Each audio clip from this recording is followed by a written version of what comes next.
All right, coming up on this episode of Bro, Do You Even Talk Pinball, we've got Josh Kugler of Multimorphic and formerly American Pinball. We've got two new games that just got released. We've got Avatar and X-Men. We're going to talk about all that and more coming right up.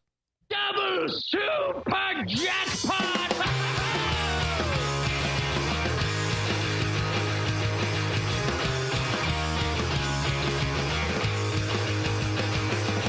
I need a ramp. I need a loop. I want targets I can hit. I need the scoop. I need a double super jackpot in my life. That's right. And now, the Hall & Oates of pinball podcasting, Nick Lane and Kevin Manny of Buffalo Pinball. Whoa, boom shakalaka! Good morning, afternoon, evening, whatever time it is. It's Saturday, September 14th. This is Bro, Do You Even Talk Pinball, episode 88. I'm Kevin. That's Nick. Nick, what's going on? What's going on, everybody? Happy to be here talking pinball. A lot of exciting things this week with two new pinball releases. So a lot to talk about, plus an interview. Yeah. I'm pretty excited. Where would you rather be on a beautiful 80-degree September day in Buffalo, New York than doing a podcast? You know what I mean? I'd rather be outside, but but you don't want an honest answer. Okay, That's right. this is second best. Yeah, it's second best. I spent the morning outside watching my son, draw in a soccer game at least. So, double overtime soccer game. It was pretty fun. I'm going outside later. It's all right. good. We have outside plans, but before that, let's thank our partners. Nick Lane, take it away. I could do that. So we've got pins. Let's start with the premier partners, the biggest supporters of the stream. We've got Pin Stadium Lights, premier partner for years and years, selling their lighting kits for pinball machines for inexplicably reasons. Even though we have more LEDs than ever in pinball machines, they are almost darker than ever. So pick up a Pin Stadium, especially the Neil Adam low profile ones. Highly recommend. Use coupon code Buffalo. You save 10%. We got the other premier partner, Flip and Out Pinball. If you're looking to buy a pinball machine, either used or new, head over to flipandoutpinball.com. Zach Meny will take care of you. Best service in the industry, hands down. We got other partners we want to thank. We got Comet Pinball for your LED lighting needs, Titan Pinball for silicone rings, Pinball Life, newer sponsor. They're actually doing the giveaway this month. We'll talk about that in a minute. That's where you go for pinball parts. You need pinball parts, you go to Pinball Life. We got Playfield Protectors. That's playfield-protectors.com. I'm actually going to be making a purchase because we've got the private pinball club opening up soon, and they're going to have a bunch of classics games there, so we're going to need to protect it. So Playfield Protectors is where I go. Pinside.com, you can buy games, sell games, list your games for sale. There's a forum. You can rank games, give your opinion on it. I've actually got a game for sale right now. We'll talk about that later. And then Multimorphic, we've got Josh from Multimorphic to talk about their newest game, Princess Bride. Multimorphic, maker of the P3. Check it out. Let's talk about our giveaway for this month. Courtesy of our friends over at Pinball Life, this is the Brightline synchronized speaker lighting system and Kenwood speaker upgrade combo pack for your Stern Spike 2 pinball machines. But it's for the Spike 2s that come with that use the expression lighting system. So if you have a Led Zeppelin, Foo Fighters, Rush, or John Wick, these are the speaker light kits for you. So if you have one of these machines, hashtag win in chat. I'll just show a little bit of it here. What's cool is it syncs up with the I don't want to get Foo Fighter DMCA, but you can see how it syncs up with the hot rails. It's really cool looking. So great value. Expression light, not hot rails. Oh shoot, I said the wrong thing. Expression lighting. Hashtag wrong brand. So they look cool. If you're looking for some speaker lights, you got a game with the expression lights. Go ahead and grab yourself a set over at pinballlife.com. It's a $149.95 value. One of y'all is going to get a set for free. So thank you to Pinball Life for being our latest partner. And U.S. shipping only. Yes. Good point. U.S. shipping only. So if you're international, sorry, just U.S. only this time. So thank you to Pinball Life. All right. Let's get right to our special guest.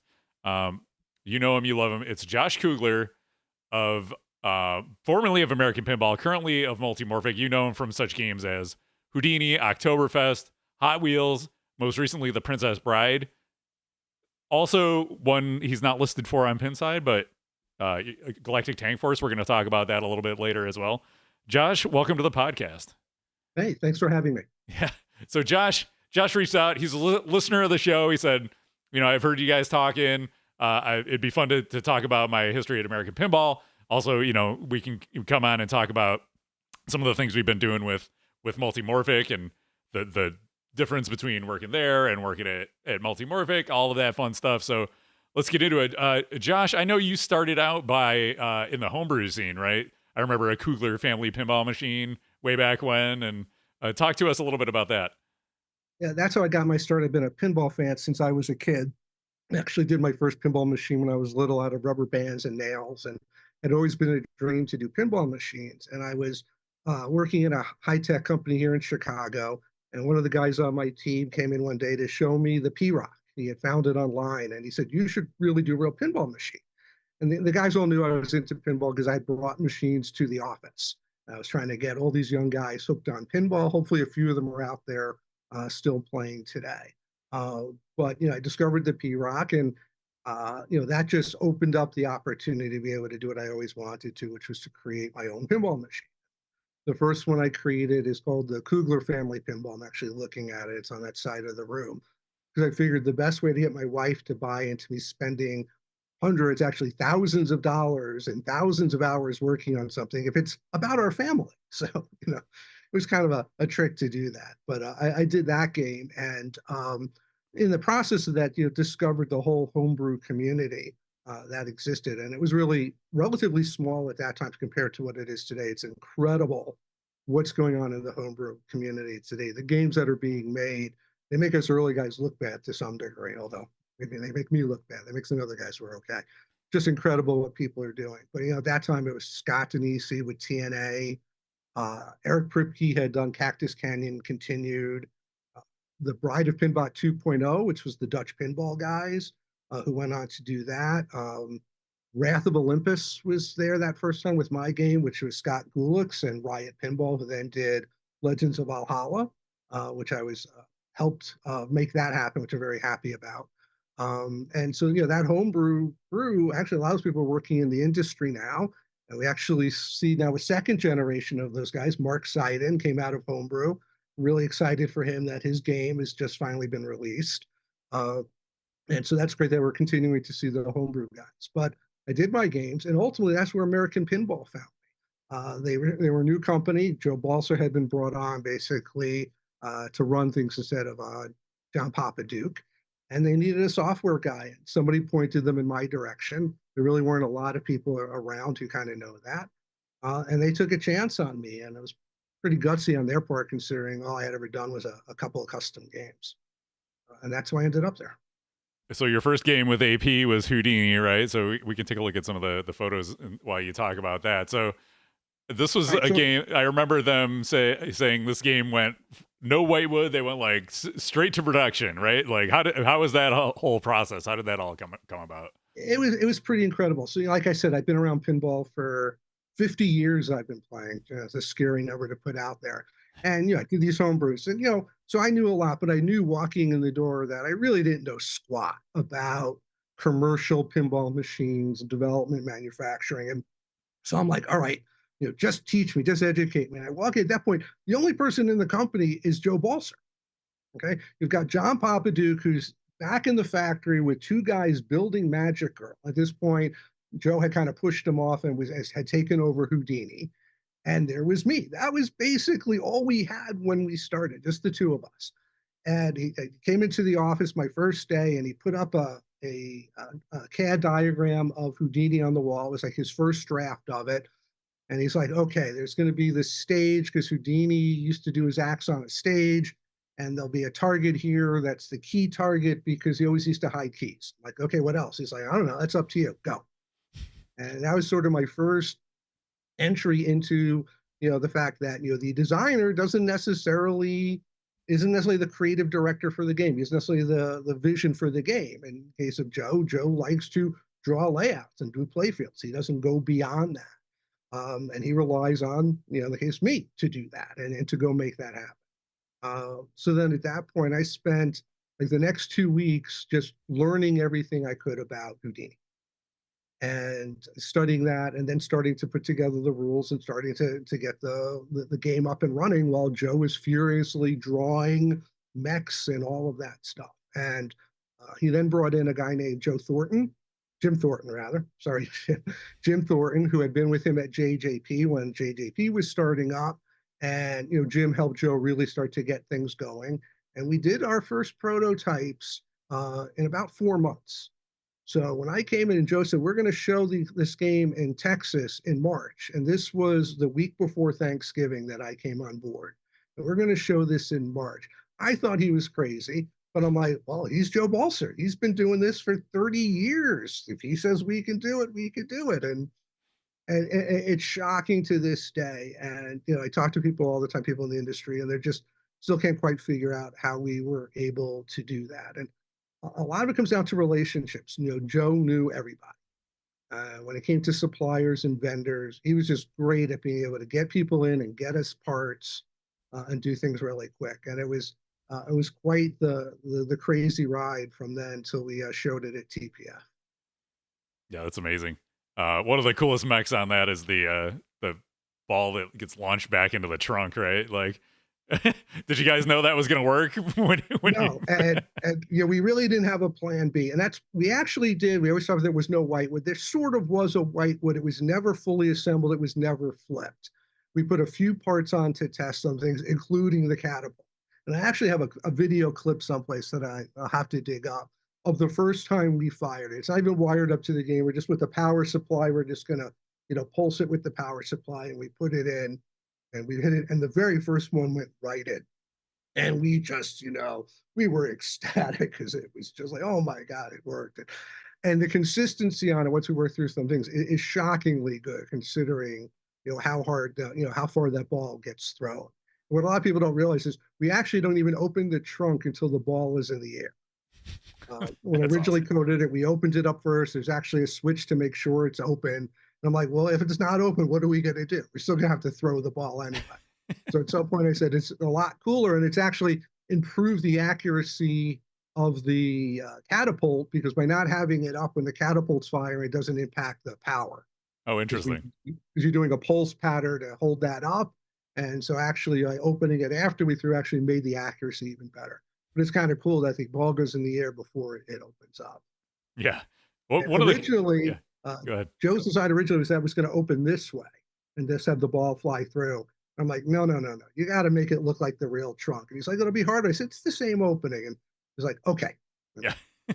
So he went through a few designs. The kind of the thing that people like, this is a tough game. Like the shots are really tight, a lot of shots on it. Do you think that going from, drawings to production, do you think that played into it at all?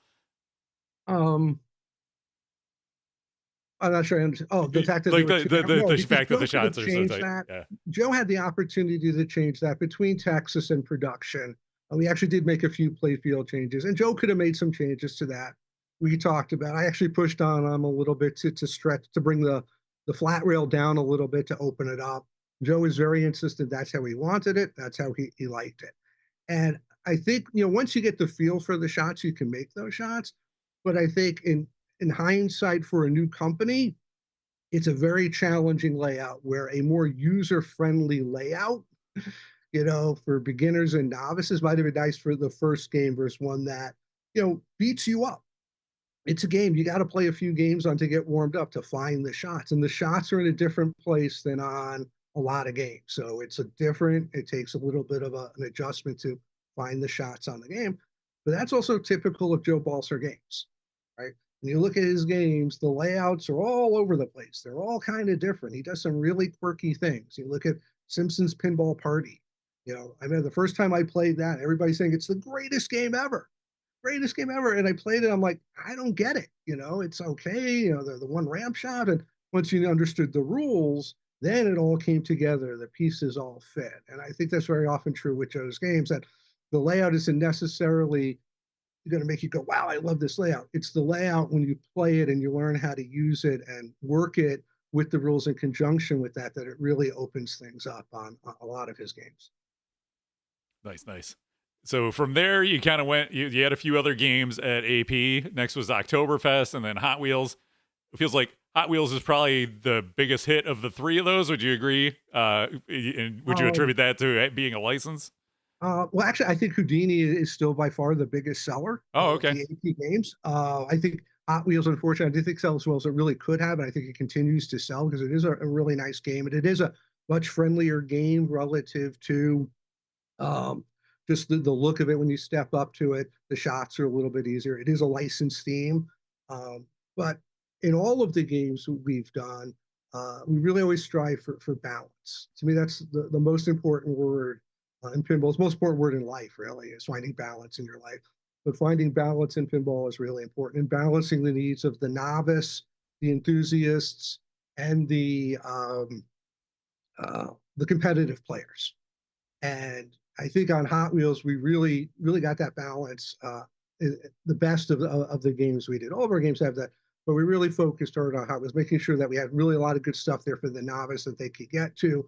There's some of that on Houdini, but you get a little frustrated, I think, before you get to that.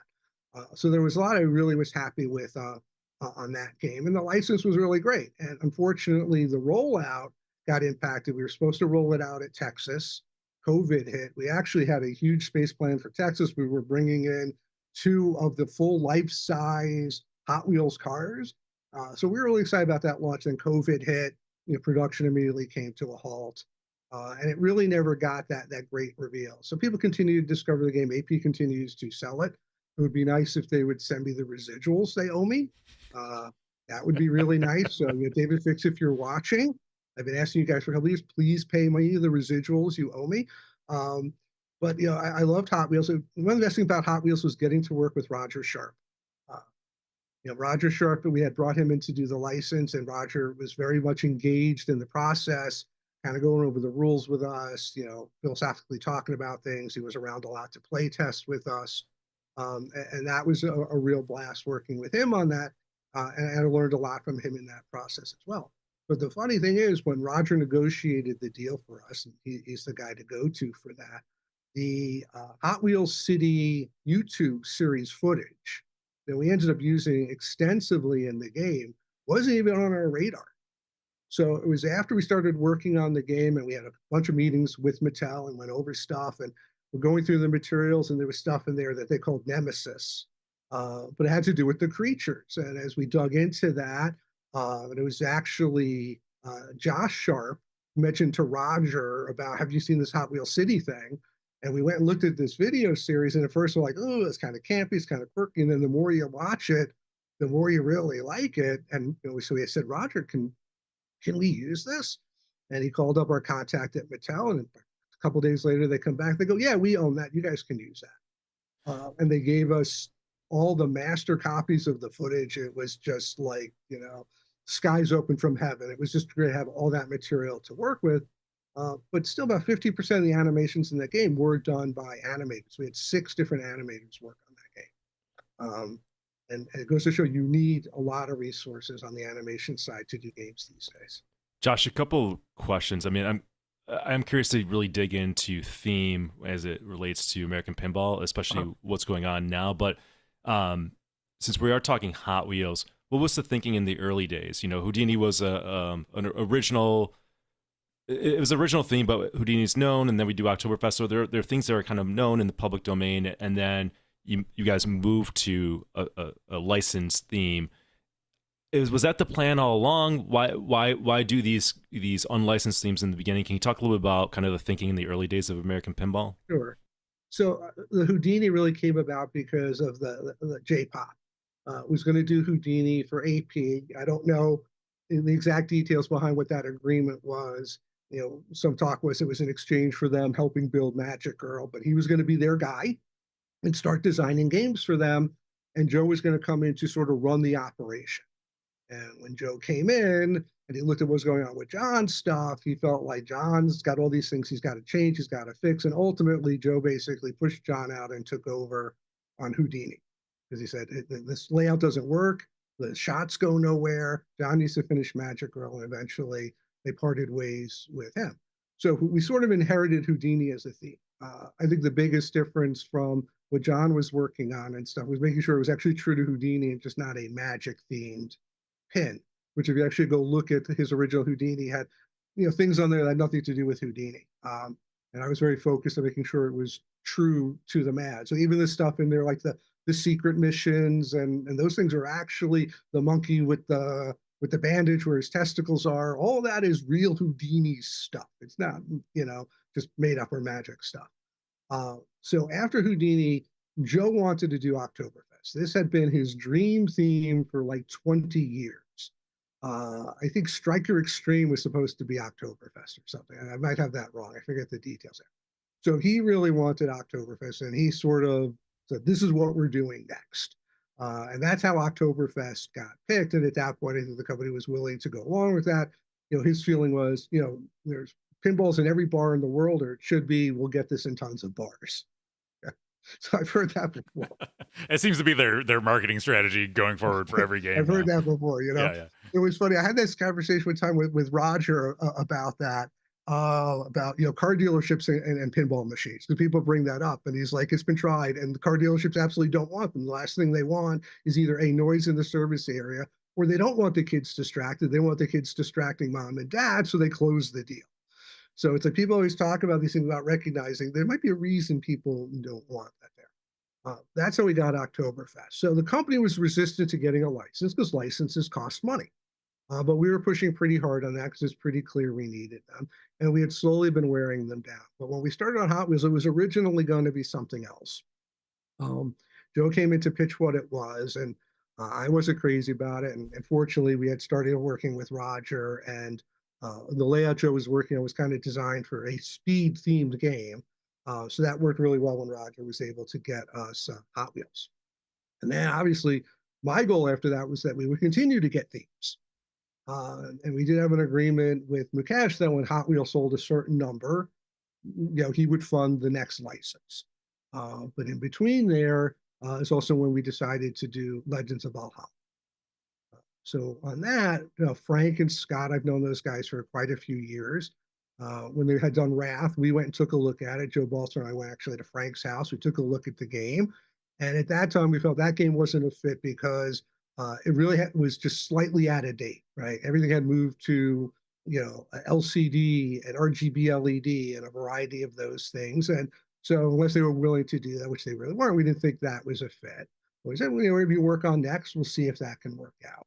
And so we knew Scott was working on Legends of Valhalla. And when he was ready, I worked with him and to get his game into American Pinball for us to do it. And partially because I knew we need to have something to get on the line because our next game after Hot Wheels wasn't going to be ready because we really weren't even working on anything specifically yet. Joe had been developing a playfield with 3 different themes in mind that we were hoping to maybe get licenses for, and one of those was an unlicensed theme. But in the meantime, then we were working to get Legends of Valhalla in the house. Was the company profitable in the early days? Like, were you selling enough Houdinis? Were you selling enough Oktoberfest? Were you selling, were you guys making money and selling enough games to cover all the costs? I wasn't privy to the financials. I know the basics of the BOM and the sales price. I will say that American Pinball runs very lean and very efficiently in that regard. It's a very thin design team. The factory runs very efficiently. They're very, very good at sourcing as far as really working that. I don't think the company was necessarily making profit at that point. But I think it was probably enough money coming in at the moment that they were willing to continue to invest. They knew this wasn't going to be you're going to start making money after the first game, right? You're hoping, and up front, we all talked about that. You have a lot of investment up front. You have to build out a factory. So, the question is, are you at least covering your game development costs in your game and then starting to apply towards those other things? So I think Houdini probably did a little, I think our sales were a little less than we had hoped for, but they weren't out of line with what we thought we would do on a first game. But the key is that obviously each game needs to grow beyond that. Yeah, no, I think when Houdini came out, to me, American Pinball kind of came out of nowhere. It was impressive because so many people have wanted to start a pinball company and had failed. So Houdini comes out, it works, it flips, people are buying it. Not a major big hit by any stretch of the imagination, but you look at that and say, that's a good first showing, right? Like this company has potential, right? Let's see what else they're going to come out with. And, if that trajectory had continued, we're talking about like close to 10 years now, right? When did Houdini come out? Was it 2016? I think it was 17. 17 says okay. Pinside, yeah. Okay. So, we're close to 7, 8 years in. Like, I could see a trajectory where American Pinball, based on the initial game, was used in the same sentence as a Stern or JJP, right? Like that was kind of like the thinking at the time. Like, not in this game, but it's their first game and it's promising. Let's see what they come out in the next few titles. I think people had hope. I mean, it's an absolutely beautiful game. It's loaded. It's far more loaded than most games today. Just look at the, not that I want to say coil count matters because it doesn't, but it's truly a loaded game. It's beautiful. It was, at a time where it was mostly translights. It's a real backglass. It really is. It's a beautiful game. It was a tremendous, first effort, no doubt. And then, I think Oktoberfest, unfortunately, was not an optimal theme choice. It's kind of a quirky theme, and a lot of people didn't like it at all. There's I wonder if I have a graph of it. I always talk about a graph of theme demand. If you picture a bell-shaped curve, there's people at one end, which is, this could be the worst game in the world and I'm still going to buy it, right? I'm a die-hard fan. I'm a Thunderbirds fan, and it doesn't matter what this game is like, I'm going to own that game. And the other end of the spectrum on a theme are people who like, it could be the greatest game in the world. There's no freaking way I'm having, the Three Stooges in my house, right? And there's a curve shape there. And obviously when you have a theme, what you want to have is as many people towards that side of, I really want this game, so that that you have a good buying audience to start with. You have that buy. And Oktoberfest is not a game that's got a curve all the way to the right. It's got a curve that's maybe in the middle, maybe a little bit to the left. And that's at a much higher bar to get the sales, because now you got to really wow people and blow them away to get them to buy this versus something else. So there's a lot of people. It's a tremendous game, Oktoberfest. It's a really unique layout. It's got a really interesting rule set that's very diverse with the Steins. Lots of different ways to play the game. Just when you think you have the game figured out, you realize you don't. It is my least favorite art package of the games I've been involved in by far. And what I find interesting is I know other people who feel otherwise, who love the art package, and I really question their artistic sense. But what Jeff Bush did on Houdini, I thought was phenomenal. I thought what he did on Hot Wheels was tremendous. And Oktoberfest was a game that lost its way. But you had a picture there, I think I saw it go by, that showed the original Inga from the game. Oh, is this, let me see, this one maybe? Hang on. This guy? Yes, this is the original Inga. So what happened here, this is sometimes where a design team could lose its way. The original idea that Joe had was he wanted Oktoberfest meets Mad Magazine meets heavy metal. It's too many meetings. Okay. So that was sort of the sort of kind of what he had going on in his initial thought. And so when our artist Jeff first created Inga and Otto, it was with this Mad Magazine concept in mind. But then somehow as the rest of the art package came together and other stuff, he kind of forgot about that. And we ended up kind of with this disparate thing. A lot of people said, well, they didn't like Inga. They wanted a hot Inga. So ultimately we, and this was after the game was first revealed, we changed Inga. We went back and redid those pieces to make it appeal. The other thing we heard early on, people did not like the hard music. They wanted the oompa music, which we had some of them in there. And then what we ended up doing was putting a lot more of the oompa music. So our music guy wasn't happy having to recreate a bunch of stuff. And we used some of the original music. But we adjust it. And Otto is, the other thing, Otto was supposed to be this angry bartender that was going to yell at the patrons. And then we get Otto, who's this big, jolly, smiling guy. I'm like, okay, that doesn't work. So Otto's a funny, jolly guy, which I think is better. as it worked out. But it's a fun game, and it was a game that we do have an adult mode, so it was nice to be able to, get some sexual innuendo in there and that type of thing. And I did a seminar in Atlanta at Southern Fried Gaming. And towards the end of the seminar, we played a game, and it was called Family Friendly or Not Family Friendly. And I played voice calls from the game for the audience to tell me if they thought that was family friendly or not. And I would put it out there, and then I think I was doing this with Zach Many, and I would make Zach predict what the audience would say. And I actually got him to turn red a couple of times just from the lines, which just goes to show he's a weakling. But what was so funny is there were a couple of guys in the group that no matter what the line was, family safe. It really depends on the family, Josh. I mean, my family would everything goes. At the start of the seminar, I mentioned we were going to do this, and there were a man with like 2 young kids. They looked like they were 10 and 12 years old. So I said, towards the end of the presentation, we're going to do this. We got to that point. I said, okay, we're going to do this. I'm going to play things that we don't think are family friendly. And he's like, that's fine. I'm like, all right, cool. And it was a lot of fun. I was actually surprised at some things people felt both ways. Things that I thought were totally fine, other people thought weren't, and vice versa. And it just goes to show you just never know. All right, so I think this is a good progression. We've got to Legends of Alalla. I kind of said the inception of it. How did that game do? When we first brought Legends in, the talk was this should be the idea. We talked about this thing called the American Dream line, where we potentially find, homebrew guys' games and do small boutique ones of them, right? Where you're going to do 200 of this game, to bring it to market. And that was sort of the original thought on it. And when we were first talking to those guys, and I was talking to ownership about it, that was sort of the plan. And when the game got rolled out, I think they then changed that to 300, and then instantly, because it sold out, there was a knee-jerk reaction. I think they changed it to like 400 or 500.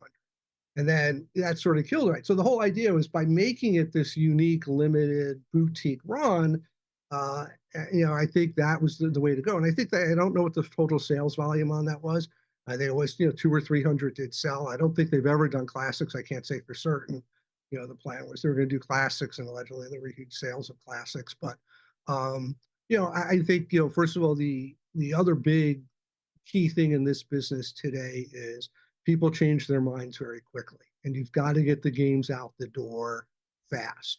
Once you announce the game and people are excited about it, but then 6 weeks later, a month later, this next game comes out. Oh, this new shiny object. We lost a lot of Houdini, sales allegedly because Pirates came out. Everybody's like, "Ooh, I want Pirates," right? And then Pirates was delayed, and that money moved to the next thing. And that's always a critical thing, is getting the games out quicker. And one of the things that I had been pushing on for a long time is making sure we had 80 or 100 games in boxes before we announce a game. Now, I will tell you, that is an extremely difficult thing to convince ownership of, because it means, delaying revenue and having money out there longer. But I strongly believe that that's critical in sales release. And one of the things they did do right initially on Legends of Alalla was they had 25 games, and they got them out on location right away, which was great. But because of it, a bunch of issues, no more games came off the line for like 2 months or 3 months, because there were some misunderstandings and mismanagement, and et cetera, et cetera. And they didn't realize, these things actually weren't ordered. And now, if you don't have one part, games don't ship. I remember at one point on Legends, and you'll hear this from every manufacturer, has had periods of time where this is the case, where there's just playfields everywhere. Playfields everywhere waiting on some part that you're delayed on. And I tell you, every company has this at one time or another. And that's one of the things that makes pinball so difficult, is there are so many parts, and you have to have every single one of them. But I think that I think Frank and Scott were thrilled. I think it was really well received. I think it's a game that shoots absolutely beautifully. And so I think it did what I think we had hoped it would do, until they kind of changed the bar. All right, so we're at Legends of Alalla. Next game, we're getting to my favorite game, Galactic Tank Force. This game is I would say, use the word infamous again, right? Like up to that game, I think people, some people really like AP, some people are on the fence, right? Like the game's been fine. I think this game was a real turning point, and not for necessarily a good way. So I'd love to hear about your experience with the game. Like, how did this game come to be?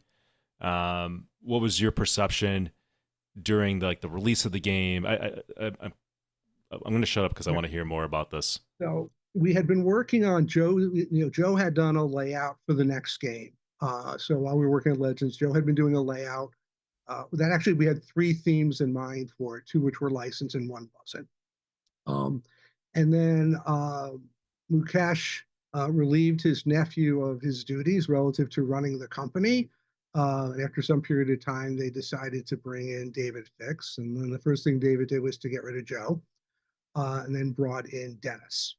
And when Dennis came in, he was getting ready to start to work on a new game, but he had also had this tank game that he had been working on for a few years, that he showed David and said, would you be interested in, doing this game? I could, sell this to the company and we could, do this game. And I will say the original tank game, the original tank cabinet had these like 6-inch wide treads, which unfortunately got dropped at some point, which I thought were really cool and really neat. But so actually Dennis brought in the game so that we could shoot it and we could play it. And so David was, I want to do this game. And at that point, I was continuing to push, we need to do a license.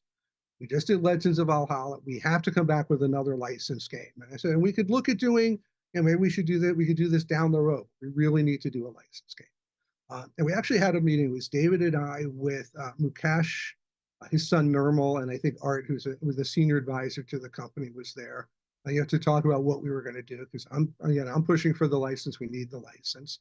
David's like, I want to do Galactic Tank Force. And I always say what I think. I'm not a person who's just going to fall in line. I think something's wrong. I'm going to say it's wrong. And I said, I don't think we should be doing Galactic Tank Force right now. I said, and maybe down the road, I said, but it's not what operators want. It's not what new box buyers want. It's not what we should be doing at this time. I said, creatively, it would be an absolute blast to work on, right? We're going to create a whole world. We're going to create a universe. I don't know if the live action was in the conversation at that point or not. That might have been later. I don't remember.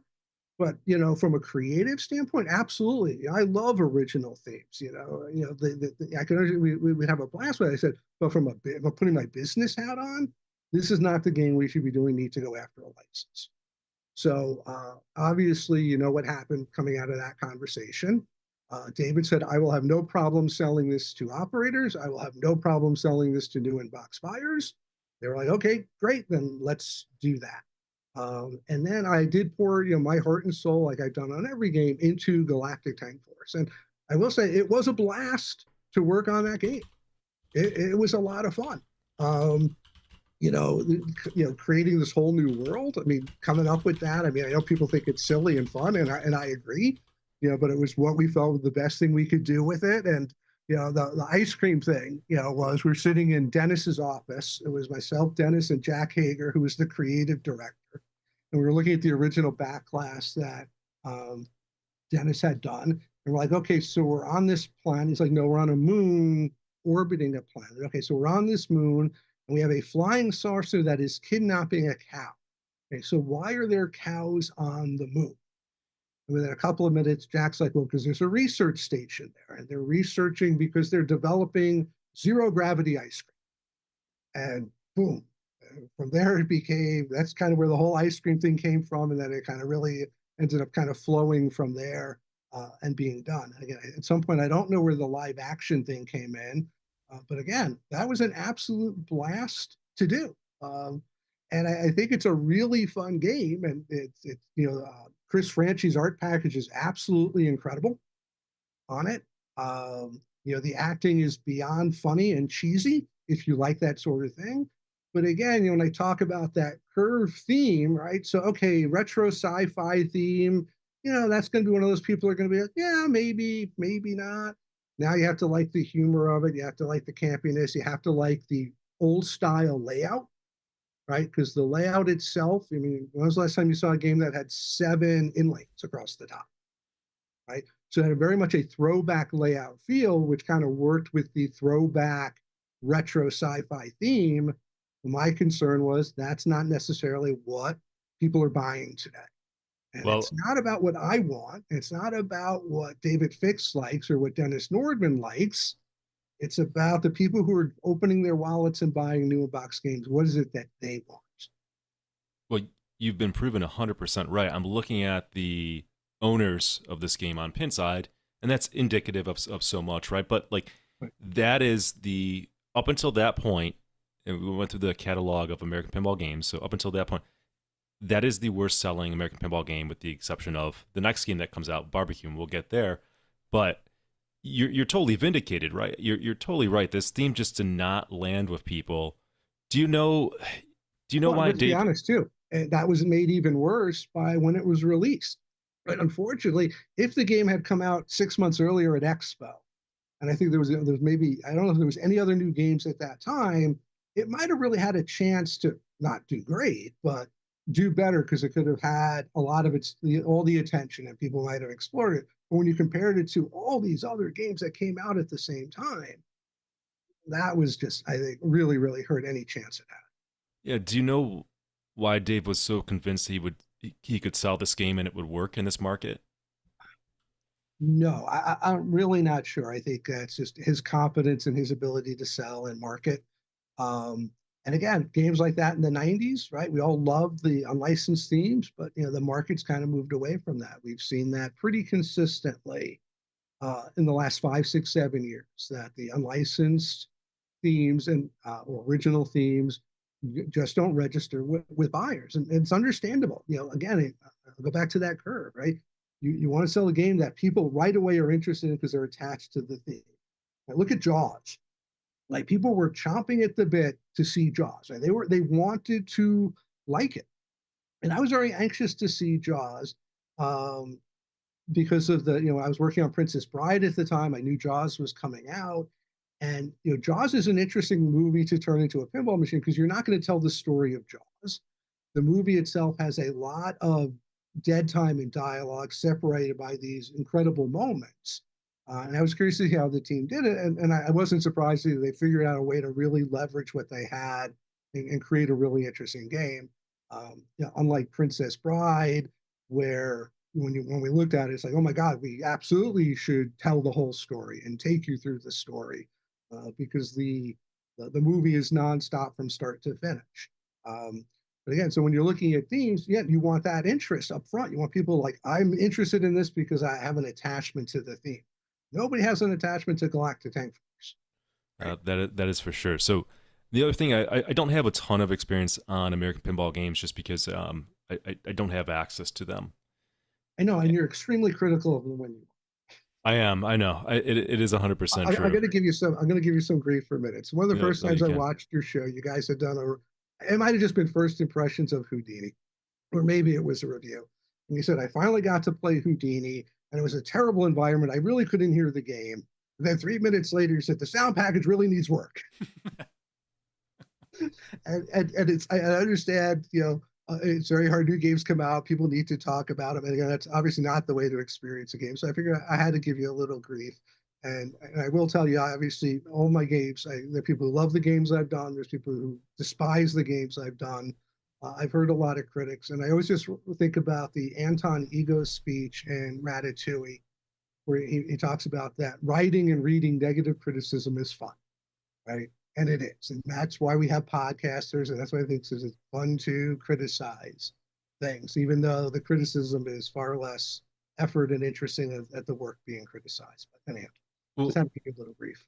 But where I was that's totally fair. And where I was going with that is that the general sentiment was the games are well made, right? Like, good product, robust, durable, mechs are good, all that good stuff. Not heard any really criticism of code or software, so that's all good. When Galactic Tank Force came out, me and Kevin got to play it early on. There was some units at the Ohio Pin Brew Fest, and those games were a mess, right? Like, just like they were always being worked on. The playfield was always up in the air. I played a lot of games on it. It just never worked right. What happened, right? Like, what happened with the quality of American pinball machines in that game? Obviously, I wasn't there at the time, but what I can tell you what happened previously when a new game was going out the door. First off, Joe Balser would spend those first 2, 3, 4 weeks when those first 25, 30 games were being made, and he personally checked over every single game. And typically I played almost every one of those games before they left. And then anytime Joe would find something not right on the game, he'd go back to whatever station that was, and I'm going to say this nicely, he would show the person how to do it correctly. And Joe's not the nicest guy at times, so trust me, people did not want to have to be told twice once they got it wrong. And so Joe was really responsible for the quality of the games of American Pinball. From the moment of design, he was always incredibly focused on quality. It led to a lot of battles with ownership, because obviously Joe always wanted to spend money on quality things, and there were battles there. He was also very smart about where to spend that money, but that was a big part of it. Secondarily, we had an excellent final test guy. His name is George, who I know left AAP, I think, before Galactic Tank Force, for some very good reasons. He was an excellent final test guy. He was really good about knowing when to come get Joe or get to me when something didn't make sense, and he really was critical in that. Barry Engler was around a lot at that time in both service and in production, with somebody else who was always one of those guys in the final test, going over games, making sure they were taken care of. And there's one guy who I think is still there, which is Deepak, who was the final place playfield tester, but I don't know if he's still there or not. But it was really Joe and George and a few others who really ensured that quality, both from design all the way through manufacturing. We also had a tremendous service. Barry Engler was a tremendous service guy when he was doing service. Dave Brennan, who came along after him, also really good. I was actually very worried when Barry left and Dave came on board, because I felt that was such a strength of the company, the service. And Dave was tremendous at that. And since Dave left, I don't think the service has been anywhere what it's been. And it saddens me to see that the quality issues that are out there. And, I get emails probably twice a week from people looking for help on their games.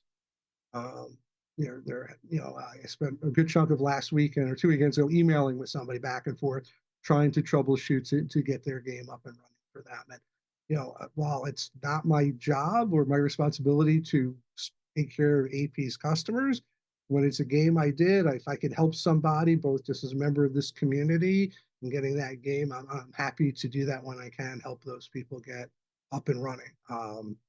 And hopefully they have Lloyd on board now, but he's remote, and his hands are probably somewhat tied.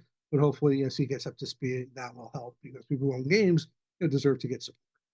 No, it's too bad, because everything you're saying makes sense. Because again, like, if I could tell you one thing about American Pinball years ago, it's they make good quality games, right? Like they're robust, they hold up. So it's sad to see that was such a turn, but from what you described, it's kind of understandable to see why it is like that. So I think that they're putting out games right now that they're not doing licensed themes that people want. The quality has gone downhill, and it's being shown in just the numbers that I see on Pinside in terms of the owners of it. So that was the last game that you worked on, and then did you left before it launched, or did you leave after it launched? So I left Galactic Tank Force. I spent about a year on it. It came out a year after I was left. I was surprised actually it took that much longer, because it was fully coded, but the assets were taking a very long time. We had just finished the filming of the actors maybe in November and December. Maybe it took us into January. So it was a month or two before we parted ways that we had done that. And I'll tell you, that was a blast working with the actors. Jack Hager and I did the script. We did the directing. So yeah, my fault the acting is so bad, because I shouldn't be directing stuff, but hey, but Jack and I did our best with that, and we had a lot of fun with it. I think the actors did a tremendous job. Jeff Hoover, who plays Professor Plotnick, the guy had me rolling in the floor the whole time. The guy was a blast. He had a great time.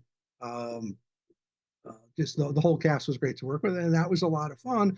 But there was a lot of disagreement between Jack and Dennis on that game. And there was stuff that Jack was putting in the script that Dennis hated. And I would tell Dennis, don't worry about it. I'm the editor, right?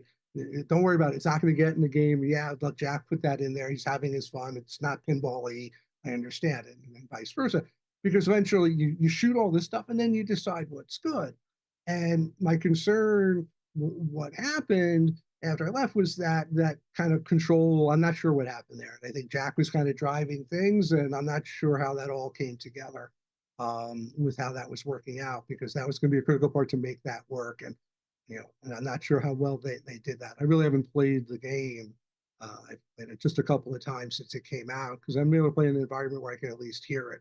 And there's something weird, and you got to get the treble turned down on the game. I hope they fix that. It's just the screeching sound. And I think that was the other disappointing thing, was just the way the game was rolled out at TPF. It did not make a great first impression. And again, at that time, with all those other games, that really hurt the game. And even before that had come out, I had said to Dennis and Joe Schober, because we had been already started working on Dennis's next game, which is a phenomenal layout. And was really excited about that game. But I knew even at the time I left, I said to those guys, Dennis's game's not going to be the next one after Galactic Tank Force. I said the Barry game is going to go next, because it's going to take a lot less development to get it out. And they're going to need to get it out because Galactic Tank Force just isn't going to have the sales that they need. And that's exactly what happened. And then, the Barry game, that was unfortunate to see how that got revealed. Just they got almost no reveal, but sort of they went the opposite from Galactic Tank Force, and it should have had a better reveal. And the original concept out there, and I think David might have actually talked about this at some point. From the early days of AP, we would get people coming to us looking to do small run custom games. Or if somebody had a license, they were interested in licensing to us for something we looked at and said, you're not doing 1,000 of, I'm just going to make up a random name, Marvin Gaye, right? A Motown performer. You're not going to sell 1,000 of that, but maybe you could do 200 of something like that. So we had talked about having a more basic layout that we could easily retheme. And when Barry came on board, when a few times David listened to me, that's what he asked Barry to do, to create a more basic game that we could easily retheme. And then, tragically, Barry passed. I was actually really looking forward to working with him. Barry passed, and that's when David decided to make it Barry's Barbecue. And what I would have really liked to have seen them do is to release the identical game as something else at the same time, with a more popular or alternative theme, right? Because the Barry Alsler fans, if you're a Barry Alsler fan, it's an incredible game. It really captures a lot of his stuff. Steve Bowden poured his heart and soul into the rules and trying to create a tribute to Barry. But obviously, a lot of people don't even know who Barry is. And I would have loved to have seen them release it at the same time as something else to explain what that was and to justify and to get the game better exposure. I guess it begs the question. Dave thought, look, we're going to do Galactic Tank Force. Yeah. People, I can sell this. I can make this work. We're not going to do a licensed theme.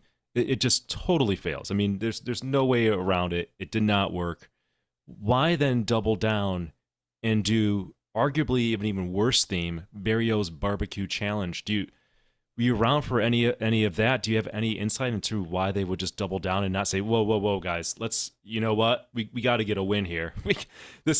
Maybe we can do a unlicensed theme here and there. We'll sprinkle in, but let's get a win. Let's get something that somebody can't help themselves. They're going to hear the theme and they just hit that order button and get their credit card out. Kind of like with Labyrinth happened, right? So Labyrinth, new pinball company, unknown, never shipped a game before. People just ordered it because they can't help themselves. Why not do that?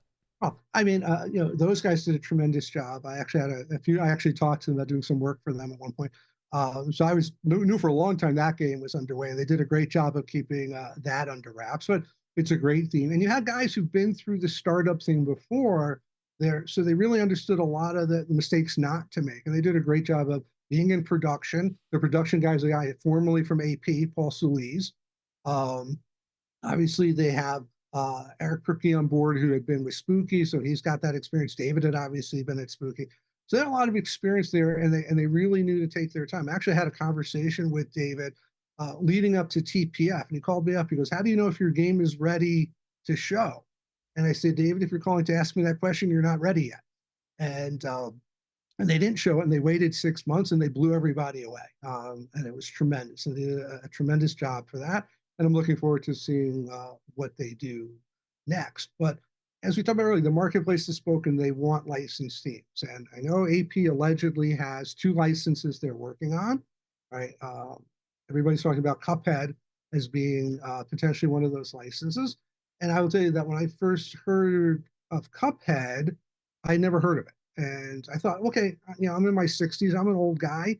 Maybe this is some young hip thing. I don't keep up on all the latest trends. So I asked my daughter, who's in her 20s, and her boyfriend, who's a gamer, and they didn't really know Cuphead either. So I was like, okay, I don't know about it. And I checked it out. It's an incredible art style, and I can see the appeal. And I've played the Cuphead EM homebrew game, which is just spectacular. I don't know if you've ever seen it. It is just beautiful and really well done. And if AP is doing that, then hopefully they can match what that individual did. It's just really did a wonderful job. And being an EM really obviously fits that theme really well. But hopefully we're gonna, hopefully they are going to finally shift to some licensed themes. Hopefully they realize that. I think the other thing that disappointed me on Galactic Tank Force, I kept telling them, Dennis and David, 100 of the tank cabinet, maybe 200. I said a lot of people aren't going to want it. It doesn't fit in their lineup. They're not going to want to open and close it. And for some reason, they decided it was 200 signature and 400 or 500 limited. It's 700 limited. That doesn't make it limited. So I thought that really hurt. And they were making those first, and then for people who weren't getting the deluxe, which is what more people wanted. And I think that hurt their sales, right? Because nobody was getting their deluxe. Those were delayed. And again, the longer it takes, people shift their money elsewhere. And I think that probably hurt Galactic Tank Force sales, that their focus was getting the tank cabinet versions out first. All right. So, Nick, any other thoughts on AP? What do you want to? No, I guess I appreciate. I mean, I'll let you guys move on to the Princess Bride, unless Josh, anything else about AP? No, I wish about? the people there, Ryan. I know they've said that the next game has been delayed, which I'm assuming is Ryan McQuaid's game. I'm really looking forward to seeing that. I'm hoping Ryan has success. He's been there, I think, 3 years now, waiting to get his chance up at the plate. Like his buddy Mark Seiden, he just got his game out, which is great. But hopefully Ryan, a game will get out, and I think it's Steve or Joe Shoper on the rules on that game. So I'm hoping we'll get to see it. Those guys have been working hard. There's a lot of great people working there. Ryan and Sophia. Sophia Ryan, who's the mechanical engineer there, who's probably the most important person in that place. And people don't always think about the mechanical engineers, but she's the one who really helps you get games to there. She's got tremendous experience in the industry, and has done a great job of teaching others. So I wish those folks there the best of luck, and hopefully it succeeds. AP just was part of this Aimtron IPO, and I think that creates a lot of question marks about that future. The Visandi family still owns like 70%, but the pinball division is going to have to produce when you're a public company, or it's not going to be there. So hopefully they find some success. Pinball is good pinball. But let's talk about good stuff. Absolutely. We can agree to disagree on all pinball is good pinball. But okay, that's true. That is true. I will say that I said to Joe Shober, what's the worst pinball machine you've ever played? He refused to give me an answer. He said, all pinball is good. And I'm like, no, I'm not buying that. He could be a politician. I'm not completely buying that. I will say there's only, I think, one game I've ever walked away from without finishing. And that was Thunderbirds. And because you can get to a situation where your game doesn't end, right? Because if you lock a ball and then drain a ball, the lock ball gets put back into play. And it becomes easy to lock a ball. So you can't get your game to end at some point. That sounds like the third circle of hell? Yeah, this is like torture, if you ask me. All right, so let's take it. So now you're working with Multimorphic. Your latest game is The Princess Bride. You're the lead software developer on that game. Talk to me about your transition between American Pinball to Multimorphic. How did you get on board over there? And what's the process been like moving to the P3 and Multimorphic? So when AP said they no longer needed my services, um, I got a phone call from a couple of different companies, but I was looking very specifically for part-time on a contract basis. I wanted greater flexibility. I joke about this. I had sent a note to Keith Johnson because they were looking, and I just said, "Yeah, I'm available." I said, "But I want to be Joe Schober." And what I meant by that is Joe, who does work for AP, also does work for Pinball Brothers and possibly some others. He's an independent guy. He sleeps in. He works, strange hours. He's around when you need him. Takes long vacations. I'm like, that's what I want. I want that independence. I wasn't necessarily looking for a 9 to 5 job. And there are a couple of things to look at. I guess I talked to the Barrels of Fun, but they already had Eric Kripke on board doing the game code. They wanted me to help on the back end.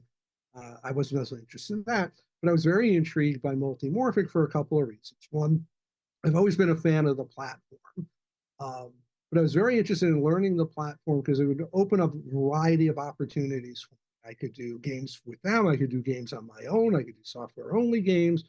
So I was very interested in learning the platform. And when I first talked to Jerry about it, I actually came on initially, I was in a support role on the game. Greg Goldie was going to be the lead on the game. And then a couple of months in, Greg had to step aside. And then I stepped up and that was a critical thing for the success of the project. Greg had done other games on the platform.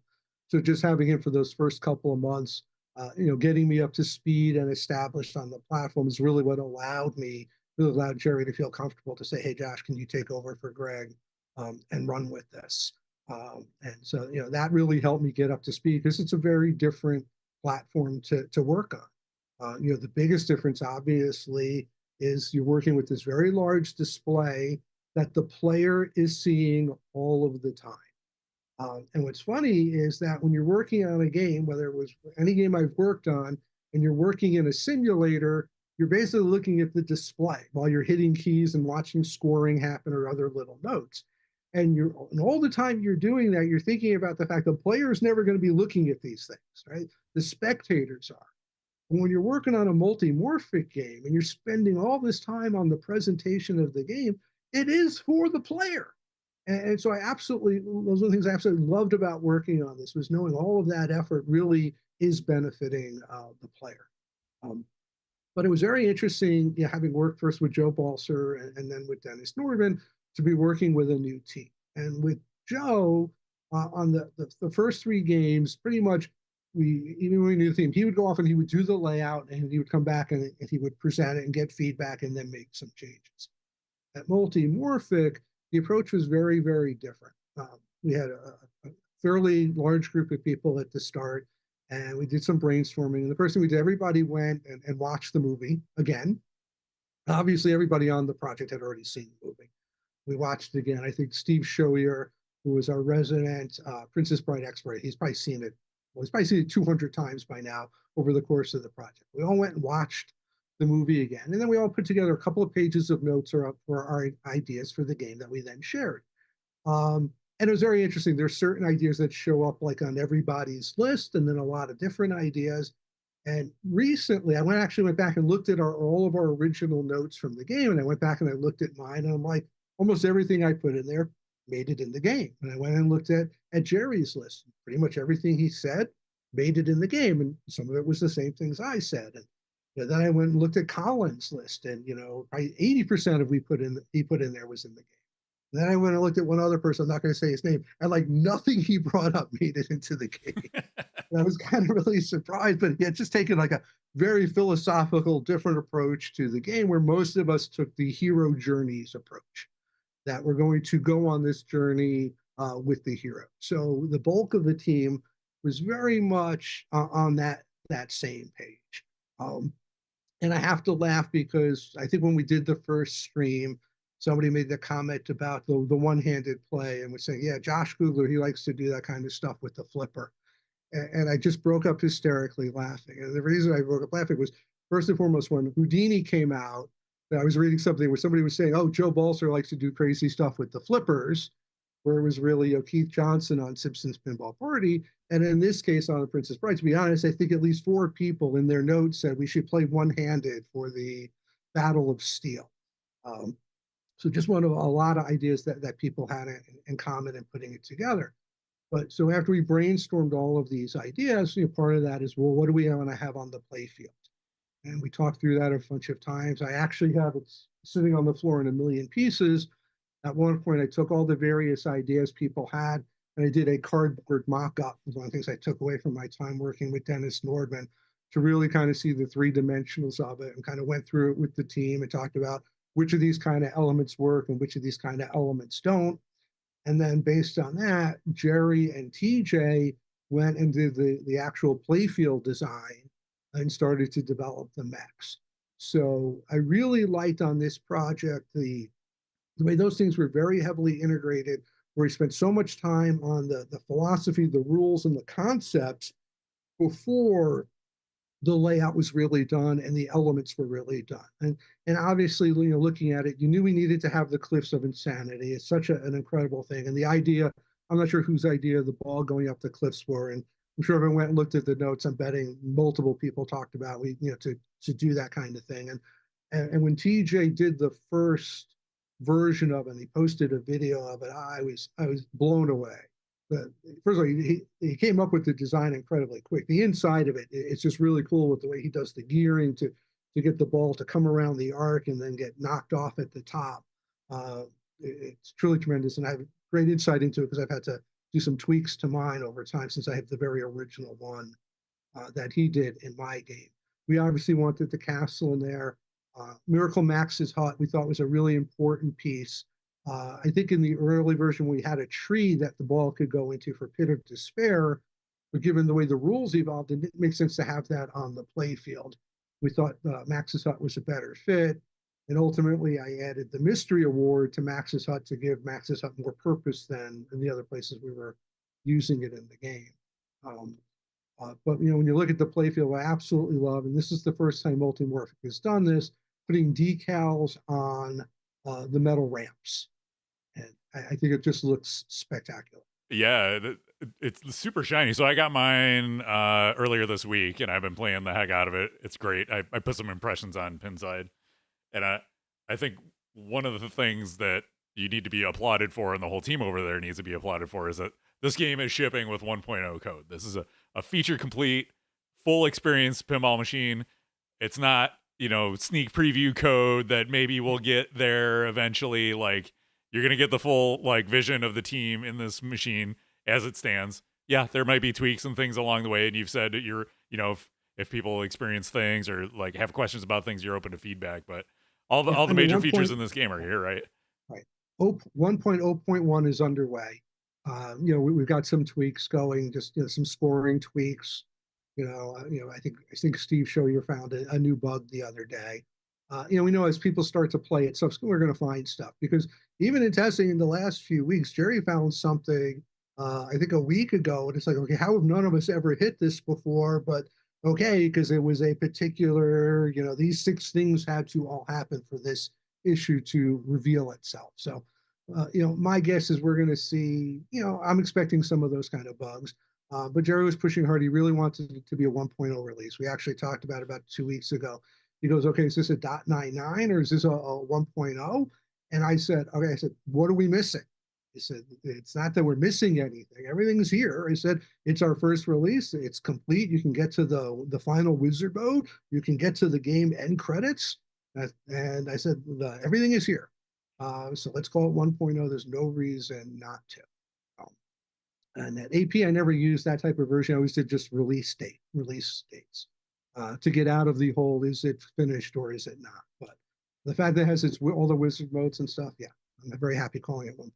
Yeah, well, that's one of the things too. It's like, these numbers don't really mean anything, right? You could put whatever number, you could make it version 8,000 if you wanted, It's right. But people go, .92, so it's 92% done. It's like, no, it doesn't work that way. But I think the fact that everything's in there that we want to have in there is why we've said we can call this 1.0, even though I know there'll be some tweaks. Yeah.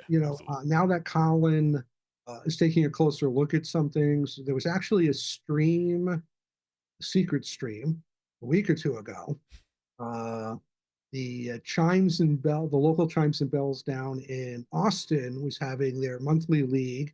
and Jerry went over there with a Princess Bride. I'm not sure if they actually used it for league play or not. Maybe they did.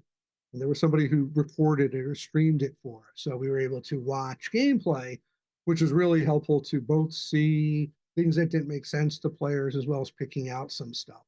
And then Colin, who just a couple of weeks before that had spent 6 hours playing the game. It was really the first time he had played in quite a while. Spent 6 hours, recorded the entire thing, and then gave me a list like this of things. And then he and I spent the next 2 weeks arguing over stuff.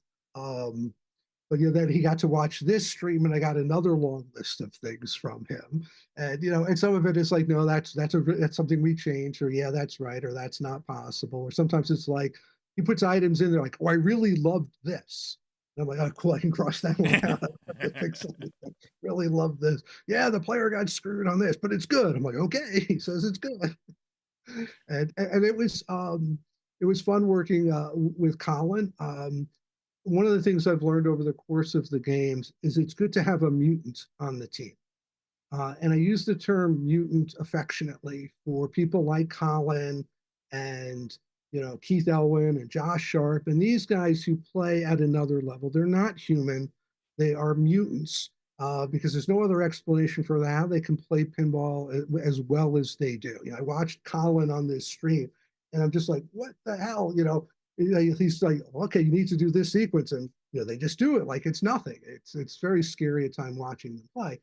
But what's nice about having a mutant on the team is twofold. One is they can help make sure there are no scoring loopholes or exploits that could be taken advantage, because they're typically going to find that. And also make sure that we have some of those scoring elements that those competitive players want. I talked about that balance earlier.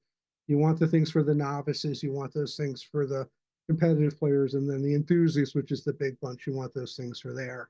And having somebody like Colin on the team really helps make sure there are scoring things. And in the course of development, there was one day we took one of those features sort of out because we felt it was just going to be way too confusing for everybody else. You've probably already played the mode. It's Storm the Castle. Yeah. And in Storm the Castle, the walls are moving up, going across. And after you've made a certain number of shots, you need to hit the left ramp, which is the castle shot. And in the original rules, the scoops would keep going, so you could continue to build and collect points, which those competitive people like to do. So the problem is with those are moving up and down all the time, you're not going to realize that the shot you really need to make right now is the left ramp to complete the mode. And we felt that, that was going to be way too confusing and even hard for people to remember. So in that case, we decided, we're just going to take that out. Once you light the final shot, you have that. And I kind of felt bad when we did that a little bit, because I knew Colin likes to have those capabilities. And there was some other similar feature we were looking at. I'm like, no, we're not taking that out. I said, we already took out one of Colin's things today. I'm not taking out another.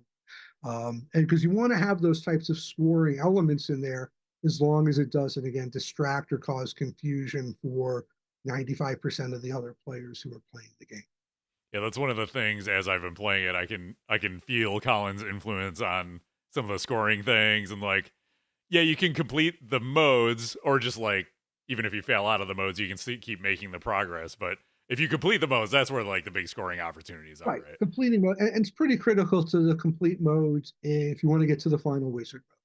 Because to get to 4 white horses, you have to collect 4 character segments per character. I'm going to tell everybody who's got a Princess Bride coming, I will not be insulted or offended if you go into settings and change that from 4 to 3. Okay? Just do yourself a favor, just make it 3. We added that as an adjustment. That's probably for most people, maybe where you want to start to be able to complete characters and hopefully get to 4 horses. So to get to 4 horses, you have to get a certain number of segments for each character, and you get that by completing modes. Each mode in the game, or almost every mode, Cliffs of Insanity does not. That might be the only one. All the other modes are associated with 1, 2, or 3 of the characters, and completing that mode gives you progress towards that character. To get to the mini wizard modes, however, you don't need to complete the modes, you only need to play them. So one of the things we wanted to make sure is that most players, once you get warmed up and get familiar with the game, you should be able to get to mini wizard modes. If you focus on one of the three regions, Florin, Gilder, or Castle, you need to play the three modes to then unlock the mini wizard. And we felt, that was, I felt, a really good level to make it accessible. Basically, I start one per ball, right? And, that's a reasonable expectation, I think, for most players to be able to get to the mini wizard mode. So you could say, I want to get to Fire Swamp, which is the mini wizard mode in Gilder. Miracle Max is the mini wizard mode in Florin, or to the Pain, which is the mini wizard mode at the Castle. So all of those, I think, are very attainable if you say, I'm going to go after one particular region. Now, one of the interesting things that we got into early on in the discussion was around, it's a story, it's a book, there are chapters. Should we have the player go in order? And obviously the answer to that is no. We're not going to force the player to go, through the book in order. This isn't Roadshow. We're not going to make you but we decided early on, again, I'm not sure whose idea this was, although I know Colin is an extremely vocal supporter of it, is what we call the narrative streak, where you can choose to play the story in order. And if you do so, each mode you complete in order, there's a narrative bonus which gives you 10, 20, 30, 40, 50%, it grows, of that mode scoring as a bonus at the end of ball. It's also multiplied by the bonus multiplier. So if you can string together a few modes together and complete them in order, this can be a very, very lucrative thing. And I think Colin recently, he cheated to do it. He admitted cheated, but played it all the way through. And the bonus was obviously massive. So it does allow that. And you can do a streak. You don't have to start at the beginning. You can do a streak through any section of the book. And when you look at the table of contents of the book, that gives it to you in the narrative order, which does require you to move across the regions in order to go in narrative order. Because as the story goes from Florin to Gilder, and then to the Florin, and then the third region, we call it, is Castle. That's and actually, awesome. I had a laugh because I was looking back at some paperwork, and early on, the regions were very different. They were kind of confusing. And then I think we were in the meeting, and I said, where do these things take place in the story? And again, Steve Shoyer's the expert. I named the modes, and he goes, that's Florin, that's Gilder. It's, well, that's good. We'll just move these two modes here and here and call them that, and made a lot more sense. And there's a lot of that evolves over the course of the game as you do things. And some of the notes in the last list that I have are wording changes or things like that. And now that people are looking at it, for the 100th time, now suddenly they go, oh, we should tweak this word. Oh man, now I want to go fire mine up and try to start playing it in order. See if I can beat that challenge. I like that it makes you move around too, because if you're focused on the mini wizard modes, you're kind of like drilling deep on one area of the playfield. But this, or you can move around, right? One of the late ads we did to the game, I think it was must have been after TPF, was we want to make sure that we're giving the Cliff's mech its due without overusing it, right? So we're finding that right balance. You want people to get to see it. You don't want to overdo it. And I brought up in one of the meetings that in Shrieking Eels, the very last shot is Fezzik pulling Buttercup out of the water. And that shot was already the Cliff shot, but it was what we call the Cliff's hole, where it goes in the hole. So why don't we make it the Cliff's magnet and raise the ball up and give the Cliff some action? And Jerry was like, yeah, let's do that. I'd like to see that extra action. And then as I thought of it, I said, well, after Shrieking Eels, the very next thing narratively is Cliffs of Insanity, which obviously takes place there. So we decided to link the two. So if you do start with Shrieking Eels and you haven't yet played Cliffs of Insanity, if you successfully complete it, it'll immediately start Cliffs of Insanity, even if it wasn't qualified. To basically assist you in that narrative to immediately take you to that second mode. And then obviously from there, after Cliffs of Insanity, you're able to choose from one of the three battles, which among the modes are the most lucrative scoring ones.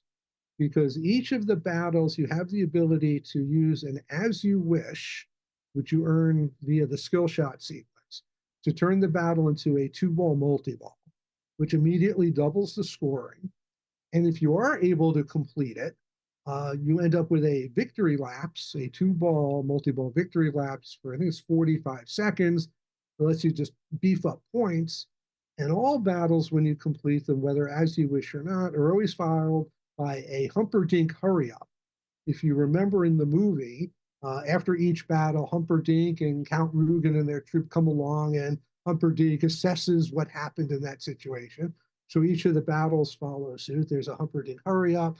You have 10 seconds to hit one of the right side targets, and it starts at either 10 or 20% of what you scored on that mode, and it's a hurry up counting down, but it includes your victory laps. So as you wish, completing at victory laps can be incredibly lucrative, but it is incredibly difficult. Yeah, because in the modes, if you do the 2-ball multi-ball, if you drain down to 1 ball, it ends your mode too, right? So there's the risk. Right. So there's some interesting strategy, and I'm sure Colin and I will have further debates on this. We've had some already, but there are some interesting strategy, and I think this is how Jerry discovered a bug a couple of weeks ago. We're probably testing some of this out, where you can play it not as you wish the first time, get close to the end, then come back to it, pick up where you left off, because pretty much every mode will pick up where you left off with some adjustments in a couple of cases. Now play as you wish when you're close to the finishing of the mode to get into the victory laps and go forward from there. So there's some interesting strategy around how you might kind of play those things. And you can always go back to a mode, and if you return to the mode, you don't break your narrative streak. Once I go play some other mode, that then ends the narrative streak. So once you complete a mode, you have to play that next mode and complete it to keep your streak alive. Yeah. The important thing to note is if you get into another region and you don't want to play that region, if you just hold both flippers in, it'll take you back out of mode selection. You'll need to requalify. But that way, if you really want to go for a narrative streak, you accidentally start to mode in the wrong place, you don't have to start that. Nice. Yeah, that answers one of the questions we had in chat, wondering, if you play in a mode and don't finish it, can you go back and complete it? And the answer is yes. Like I said, in every mode, we maintain state where you are. We do not do that for the features. So in addition to the modes, the main shots in the game are all mapped to a different feature. There's Buttercup, Dread Pirate Roberts, Rhyme Time, which is Fezzik. When you start Rhyme Time as you make the shots, you hear him making the rhymes from that scene in the movie. There's Rugen Ramps, and then Inconceivable Loops, which is the side loop, where you'll get inconceivable calls, which award you various things, including Pit of Despair, which we'll talk about in a minute. So the features take X number of shots to start, and then they're lit for 20 seconds with a progressive scoring. And then in each case, if you get a certain number of shots, you earn an award, which is a boost for one of the modes. So almost most says there's 5 or 6 modes that have the ability that are tied to a feature that will boost the scoring in that mode. So again, for those mutant types or just the competitive players, there's some strategy around making sure you collect those features before you start those modes to get that incremental score. One of the features, which is Crossing Swords, which is the 4 stand-up targets, then lights the captive ball where you want to pound the captive ball. It's actually a decrementing progressive, but each hit increases the next mode you play by 10%. So if you can hit that 4 or 5 times in that 20 seconds, whatever mode you play next is increased by 50% scoring. So you can stack a little bit of these types of multipliers for those who are people who are playing for score. First time, somebody who's typically more playing for the journey than for score, unless some competing, and then obviously scores. Yeah, for sure. It's been a fun game. We've really enjoyed it. My wife, it's one of her favorite movies of all times, and rarely will she play pinball with me, but I got her to play pinball with me for Princess Bride. My son and I have been playing, and we got it, Wednesday, and we were he was spotting me while I was playing, I was spotting him while I was playing, and we were, figuring out the rules together, what does this mean in the storybook and things like that. So we've been having a great time with it. Anything else you want to tell us about the game? We're actually going to we have a stream with Colin coming up, where I'm going to play the game and Colin's going to be on Skype or on Zoom to talk through the rules and things like that. So you'll get to get a little more in depth with the game with us here on Buffalo Pinball. But I'll have to tune in to make sure Colin gets it right. Yeah, that's right. you can hang in chat and correct him. But yeah, what's like your favorite thing on there? What's one thing we should know about it before you go? Um, I'm not sure what my favorite thing is on there. I love Guide My Sword, uh, because I think this is true of a lot of the modes. One of the things when I took a step back and looked at what we had done at one point was, to me, it's always really important that every mode feels different, right? I don't want to get in where it's ramp, ramp, ramp, or this, where there's really variety. And that's one of the nice things about the P3 platform is because of the scoops and the ball detection. It lets you do some interesting things. So I was really pleased when I went back and looked at how we were able to leverage the different aspects of the physical machine and the story to make the different modes feel unique. But Guide My Sword is one of those that is played just inside the walls, and really the shots are the side targets. But there's just a feel to that. The music is actually very common because remember the scene in the movie, he's trying to communicate with his father during that mode. And I really felt that really brought that scene together really well. Buttercup's Nightmare. And early on, it was one of those scenes I'm like, how do you turn this into a mode? And again, I don't know who came up with this. I'm going to say Colin, but it may not have been Colin. It could have been Jerry. It could have been somebody else. So Buttercup's Nightmare is no hold flippers because that's a nightmare. And so it's you have no hold flipper. It's a multi-ball, and you have to survive 45 seconds. You cannot drain either ball. And that is a nightmare. And I think that really was a way to take sort of this interesting low-key scene, but at the same time make it incredibly intense. So I really like the way that particular mode came together. Some advice on that mode. What you really want to do is have one of the multi-balls one shot away from starting. Start Buttercup's Nightmare has a fairly long ball save, about 20 seconds. So it's pretty generous. And then as you get close to the end of that ball save, start one of the multi-balls. So you get that ball save and the multi-ball, and you have much greater success in completing that mode. So, when you can do that, you can do that. Another little tidbit as you start to play, the castle is where Prepare to Die multi-ball is started. So it is possible at times to start the multi-ball at the same time you start a mode. When you're in the book selecting your mode, on the left-hand side, if you see Rugen's six-fingered glove, it's there to remind you that the multi-ball is also going to start. So you can selectively choose which is your preferred mode for stacking on there. Yeah, because there are some modes that make more sense to stack up like that than So I like that it gives you that feedback, and they all sort of work, but there's pros and cons to each as to whether or not you want it stacked. Exactly. And what was funny was Steve Schurrier the other day messaged me. He goes, I went to do this. He goes, it'd be nice if there was a way to know that the multi-ball was starting. And I'm like, Steve, it's on the page. And it's like, oh, I didn't notice it. I said, yeah, it's not super, super obvious. I said, once you know it's there, you'll recognize it. And if you're thinking about, oh, is the multi-ball starting, you'll know the look. So, it's there for that. So that's just another tidbit for you. One other tidbit of note was fun when we were doing that one stream. Rebecca was playing, and she had gotten a couple of tilt warnings. And I'm like yelling at the screen. First of all, it was a recording of it. It wasn't even live, but I'm still yelling at the screen for her to shoot Miracle Max is hot. Because if you have Mystery Award and you've used some of your tilt warnings, he'll give them back to you. And that's something else, that I've learned over time. Competitive players really like when you give them tilt warnings back. So that was one of the things I added as a gift there. So you only get it if you've used your tilt warnings. And we do have the tilt warnings displayed in the outline area for those who really work their machines hard. Again, typically mutants do that. Yeah, I'm one of those mutants. I got my tilt warnings back the other day, and I felt really good. So thank you for that. Right. Yeah, and she was very excited when it happened. She did it, and she goes, "Oh, I got my warnings back." And I'm like, "Yeah." Nice.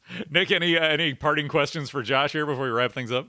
No, I just appreciate your time, Josh. This has been. I saw a lot of positive comments in the chat. A lot of people appreciate this. So, fantastic job. Thanks for the overview, and thanks for the insight into what goes on behind the scenes.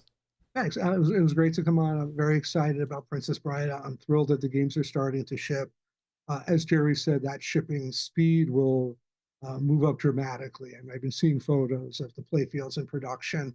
I think there are a couple of things they just wanted to tweak at the end to make sure they were right before they started releasing games. And, that's, one of the things I just absolutely love about Jerry, and I've known him a pretty long time now, is, his commitment to the product, to a quality product, to delivering games that are fun to play. He's tremendously hands-on and hands-off at the same time, and how the game is approached. I mean, there are months on end where he, pop in once a week just to see what's going on, and then gets more engaged on things as we go, as we're testing. But the commitment to quality, we had a little bit of delay at one point on our project because TJ was pulled off working on the playfield to work on the quality project. And, I was 100, everybody was 100% supportive of that. Take that audit. What are the things they had learned from the issues with the games? Let's correct those things. I haven't had time to install all of the items. I installed just the power supply on mine because I was having some issues. But I have I haven't installed that kit yet, and that shows that commitment to his product. And that's partly because it's a platform. And as I think you mentioned, you have the new back box display to put together. I don't think it's as hard as you think. I know Steve Shoyer did it in a day. I think that's what he said. Steve's probably going to message me and go, "No, Josh, it was a week." No, it was a day or two because he stopped testing for a day. I'm like, well, why are you testing? He goes, well, building my back box. I'm like, dude, you got to be testing. I got you your playfield early so you could be testing. But that's so I enjoy that. The team at Multimorphic, Steven Silver, who was the creative director on the game, I had a lot of fun working with Steven. He may not say the same thing about me because I could be a royal pain in his ass.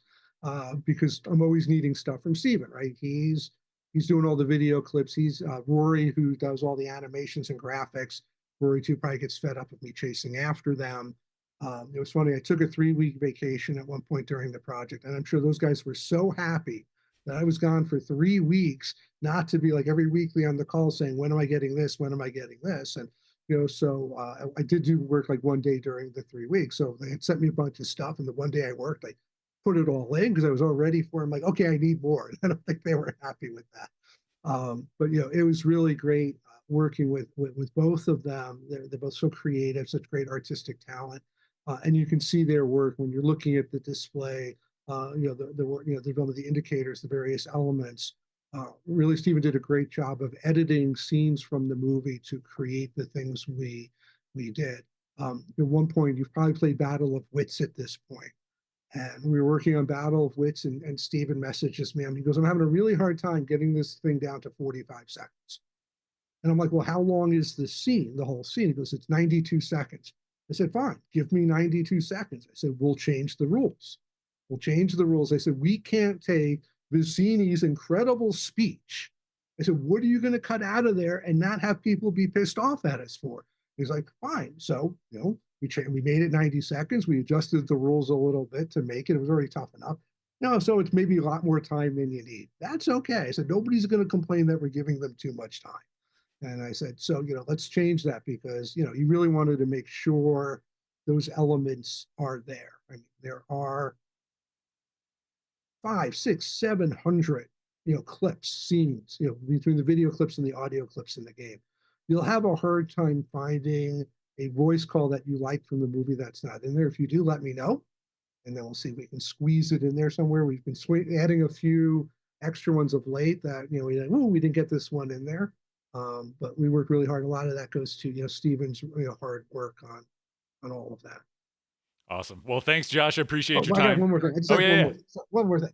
And I don't remember Paul's last name. It's in the credits.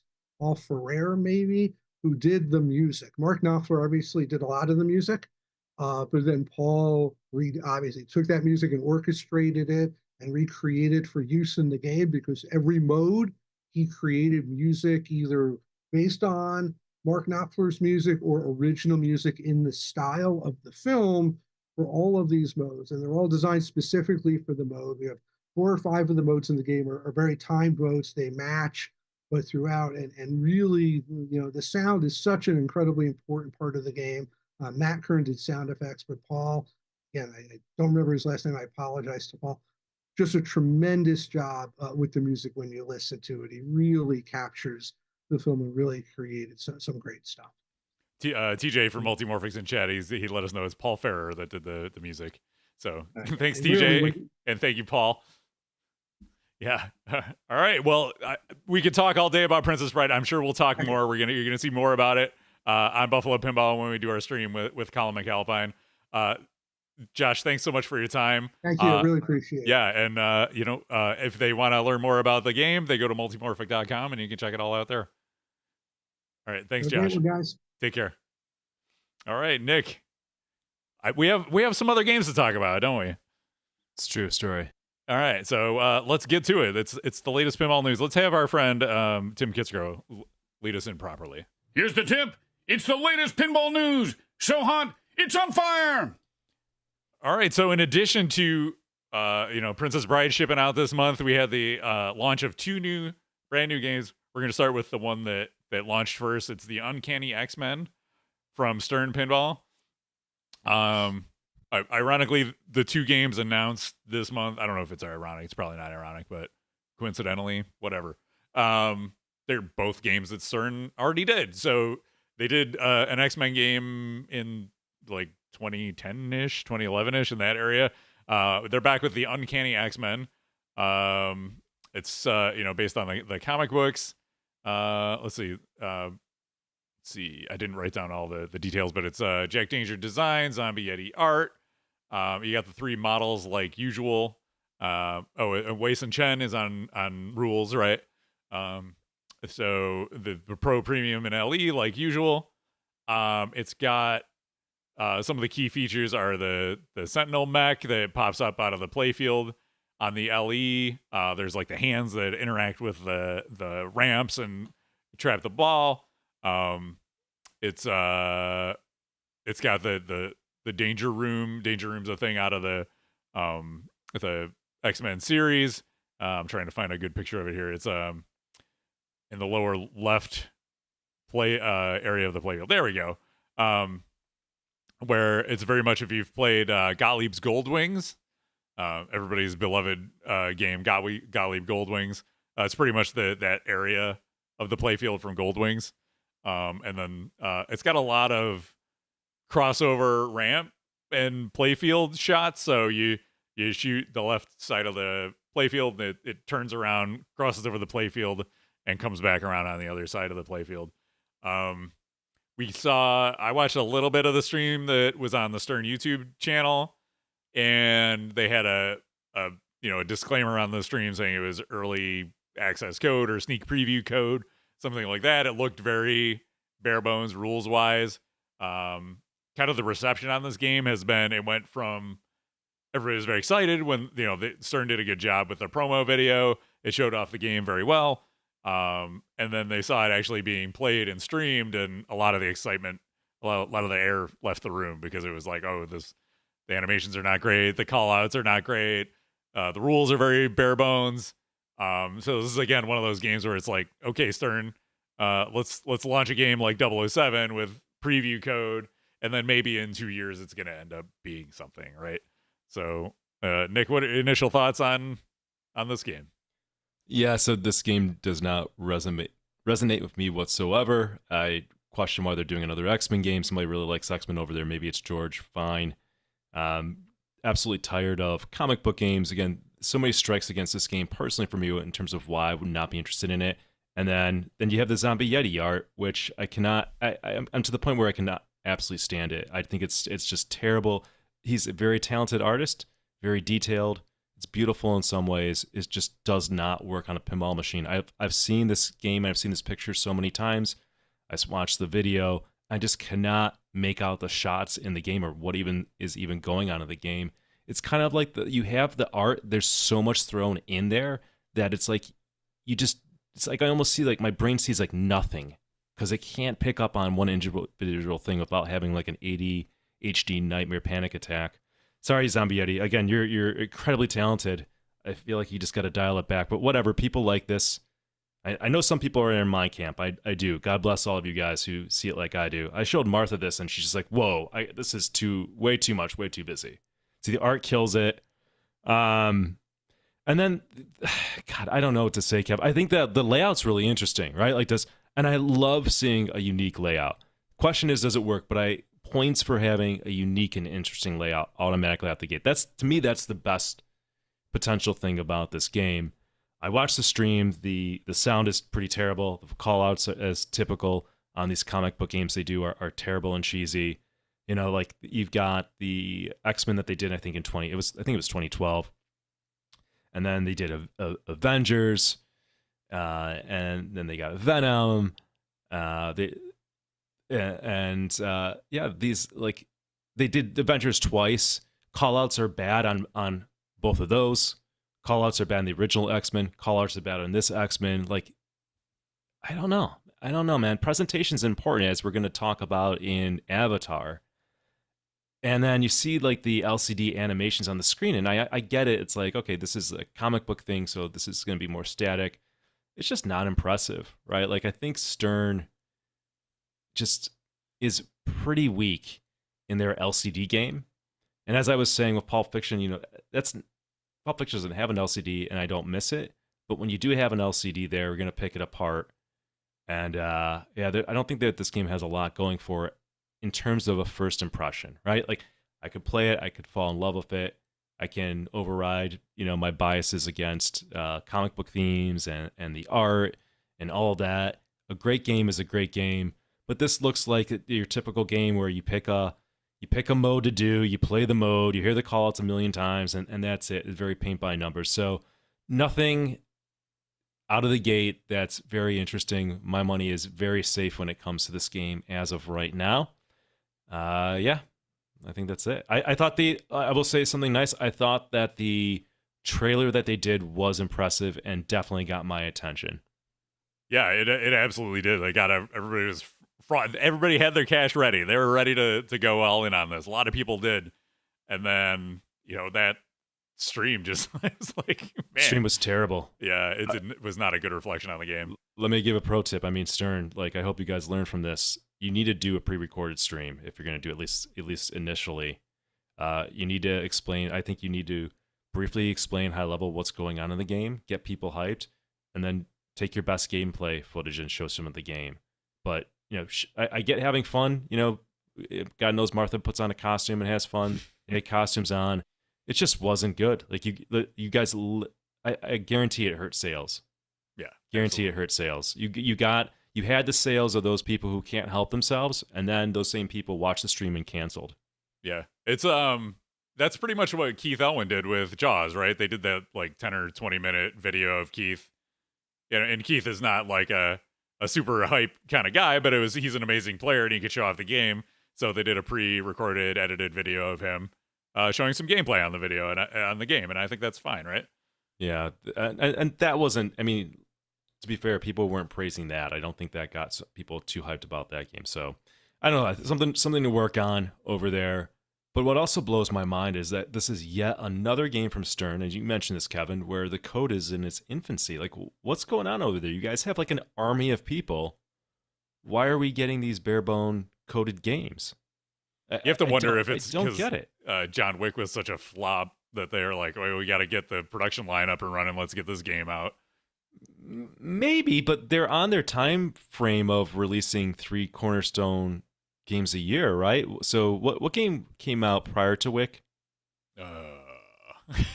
God, I can't. What was Jaws. So Jaws. Duh. I own that game. All right. Yeah. So Jaws came out at the beginning of the year, and then Wick, and now this game. So they're on kind of like their time frame. It makes sense. I just I don't know. With the way the market is, man, you've got to come out of the gate strong. You got to have good code. Otherwise, good luck. Good luck. You're going to hurt yourself. And I think buyer confidence is just, it's plummeting. People are going to think twice before they hit the buy button on an LE when you're out of the gate losing like $3,000 in some cases. So, yeah, that's my thought. It's a tough sell, yeah. Especially when you got a game like the New Jersey Jacks Avatar, following a week or so later, and by all accounts has been very well received. So this was another game. It was like, oh man, we already have one of these. Although there's been many instances of redoing themes in pinball. Pirates of the Caribbean from Jersey Jack being one of them, and became one of our favorite games of all time. So there's no saying you can't retread a theme. And if, in the case of Avatar, there's a whole second movie that they could pull content from. With the new Pirates, they had all of the movies in there.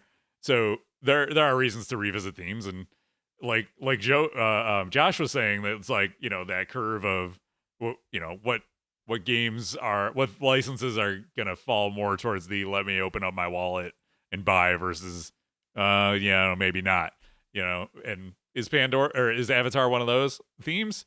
Maybe it's one of these weird licenses where the movies make tons of money, like some of the biggest box office grossing movies of all times, but like you don't see people buying a lot of Avatar merch or anything like that the way they do Marvel or Star Wars or anything like that. It's funny, Kevin. Yeah. I was gonna say the same exact thing. Like I love where you're going with that. You're 100% right. I was thinking that too. Like I was gonna say, have you ever met somebody who's a big Avatar fan? Yeah, no, I don't think you have. Not like Star Wars, right? Yeah. Like, but in they posted the trailer to the Avatar Facebook page, and there's like 50 million people who like the Avatar Facebook page. So it's like there are some, but you don't see people just randomly wearing Avatar gear, where you would a Star Wars shirt or something like that. But I think it does make a good template for a pinball machine, right? It's like, there's a story you can follow along, and obviously they have the cool visuals from the movie. That's what everybody loves about those movies. It's like, they're a visual spectacle, and I think it's a good match, especially for JJP. Their machines are visual spectacles, especially with the lighting. And I really like what they've been doing with the what they've shown so far of the lighting, the UV effects that they have. And so I don't know. It seems like a good match for them. They put out a really good about 18 to 20 minute video with the design team talking about all the different features of the game. It has an incredible topper on the LE, which I'm sure, or on the CE, which I'm sure Goran will be excited about. We do have a new topper talk. It's not about the Avatar topper. Sorry. Maybe next month. But it's a great looking game designed by Mark Seiden, the arcade on Twitch. So if you don't know Mark, he's an old school Twitch guy. We used to hang out in each other's chats, and he built his whole Metroid pinball machine live on Twitch, and he would code and just into all hours of the night. Super talented, super smart person. Very happy for him. I can't wait to play this game. I already told him I challenged him to a battle at Expo. But yeah, it seems to be selling well. They had a media day the other day, which actually was yesterday. They invited us to go, but unfortunately, our lives have been insane. We haven't been able to like get out to as much stuff. So you'll get Avatar here eventually, but we were not able to go out to JJP. Appreciate the invite out to that at least, but. It's got a new pinball artist. We were talking about art on X-Men. Nick, what do you think of the art on this one? It looks fantastic. Absolutely fantastic. Can you show the full playfield shot? Yeah, let me scroll down to the playfield, not make everything. I didn't analyze it in great detail, so I want to see it again, just in case I want to refine that. Looks great. Not too, like, this might be like the maximum amount of detail you want on a pinball machine, right? There is an art to the art. Like you get, like if Zombie Yeti did this he would have taken this and doubled the amount of like detail. But yeah, I can see this. I can make out the shots fairly well. It might even be pushing getting close to that line of too busy. I think it just gets up right to it and knows when to stop. Is the way I would say it. But it looks great. Looks really good. It's neat. So we didn't mention it's got 2 lower playfields, which actually I guess technically 3 because there's a ball lock under the playfield too. But 2 where it's interactive lower playfields. We've got the scoop ramp, which I don't totally understand without having played it myself, but they talked about it in the promo video. That sounds really cool. Tons of shots. It's somewhat reminiscent of what I remember of Mark's Metroid layout. I remember the upper flipper up there, and I'm really excited to try this out. The display work, as you've come to expect from JJP, looks amazing as always. Really cool. like layout of the information. Man, I don't know. I was not at all like, I was like, Avatar, whatever. But maybe someday on this game. I do like me some JJPs, and I'm super excited to try out Mark's game. So this is a maybe down the line. We're at the point where thankfully we're like, you don't have to buy a game without playing it first. So I'm gonna play a game. I'm gonna see if I like it, and if I like it, I'm gonna buy it. It's beautiful. It's a beautiful place we're at, and maybe I can even buy one used and get it for a little bit less.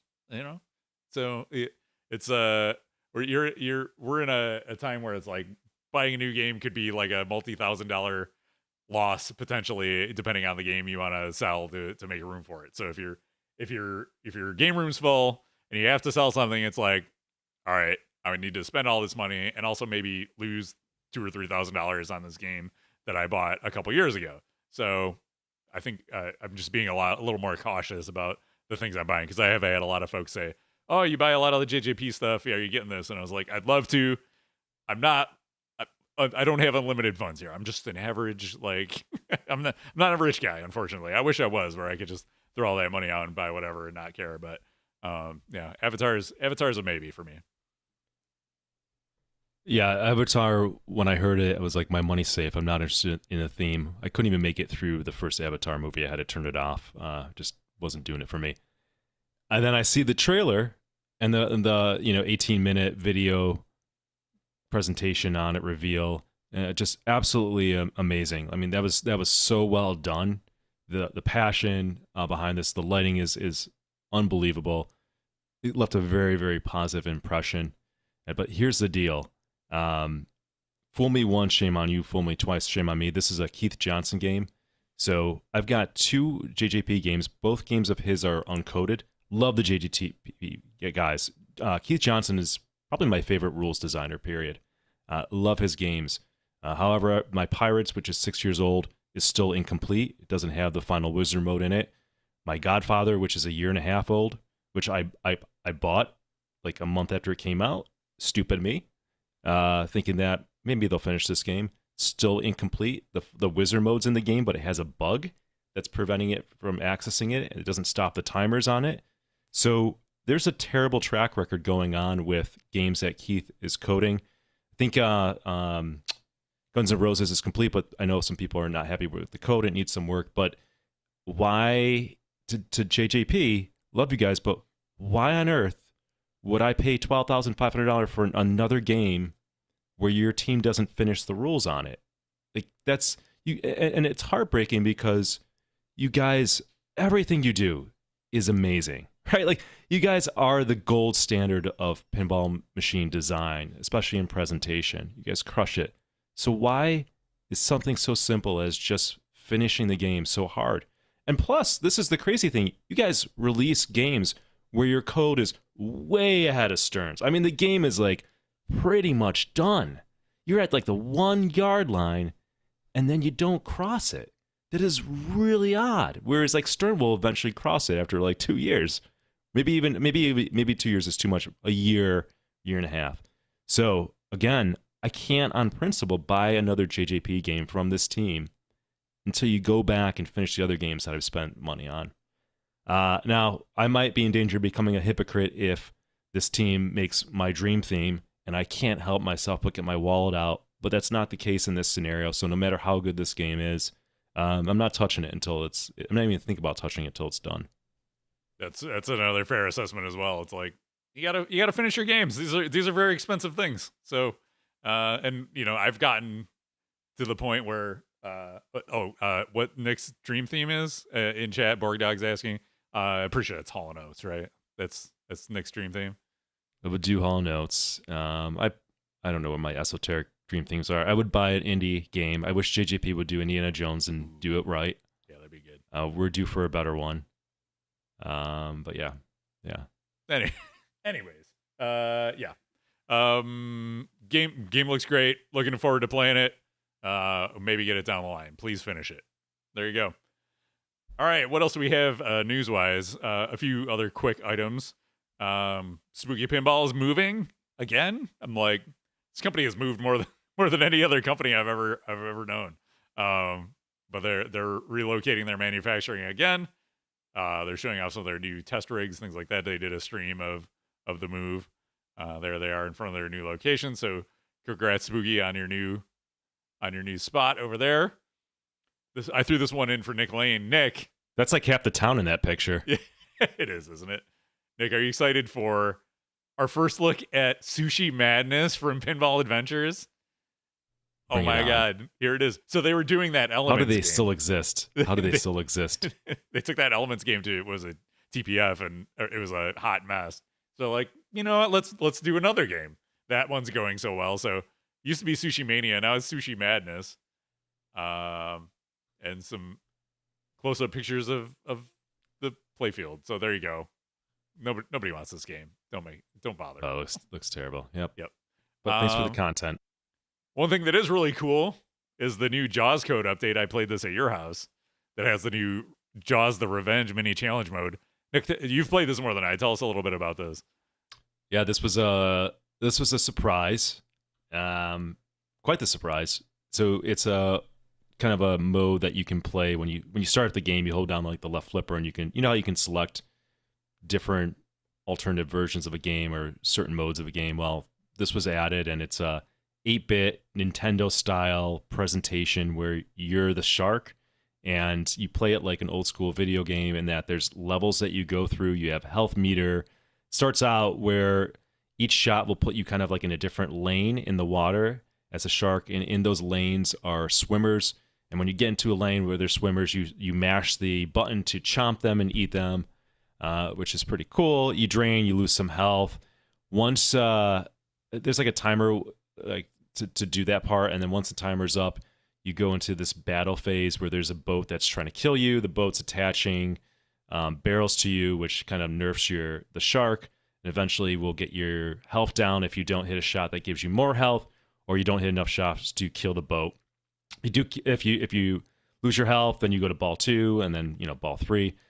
If you defeat the boat, then you go to level 2, and you do it all over again. And then like I think in between like level 2 and 3, there's like this pick the picture where the shark is and not the swimmer kind of little mini game video mode within this thing. So it was a surprise. It's cool. It's to me, it's a novelty. I don't know how much I'm going to be playing this. Like it's fun.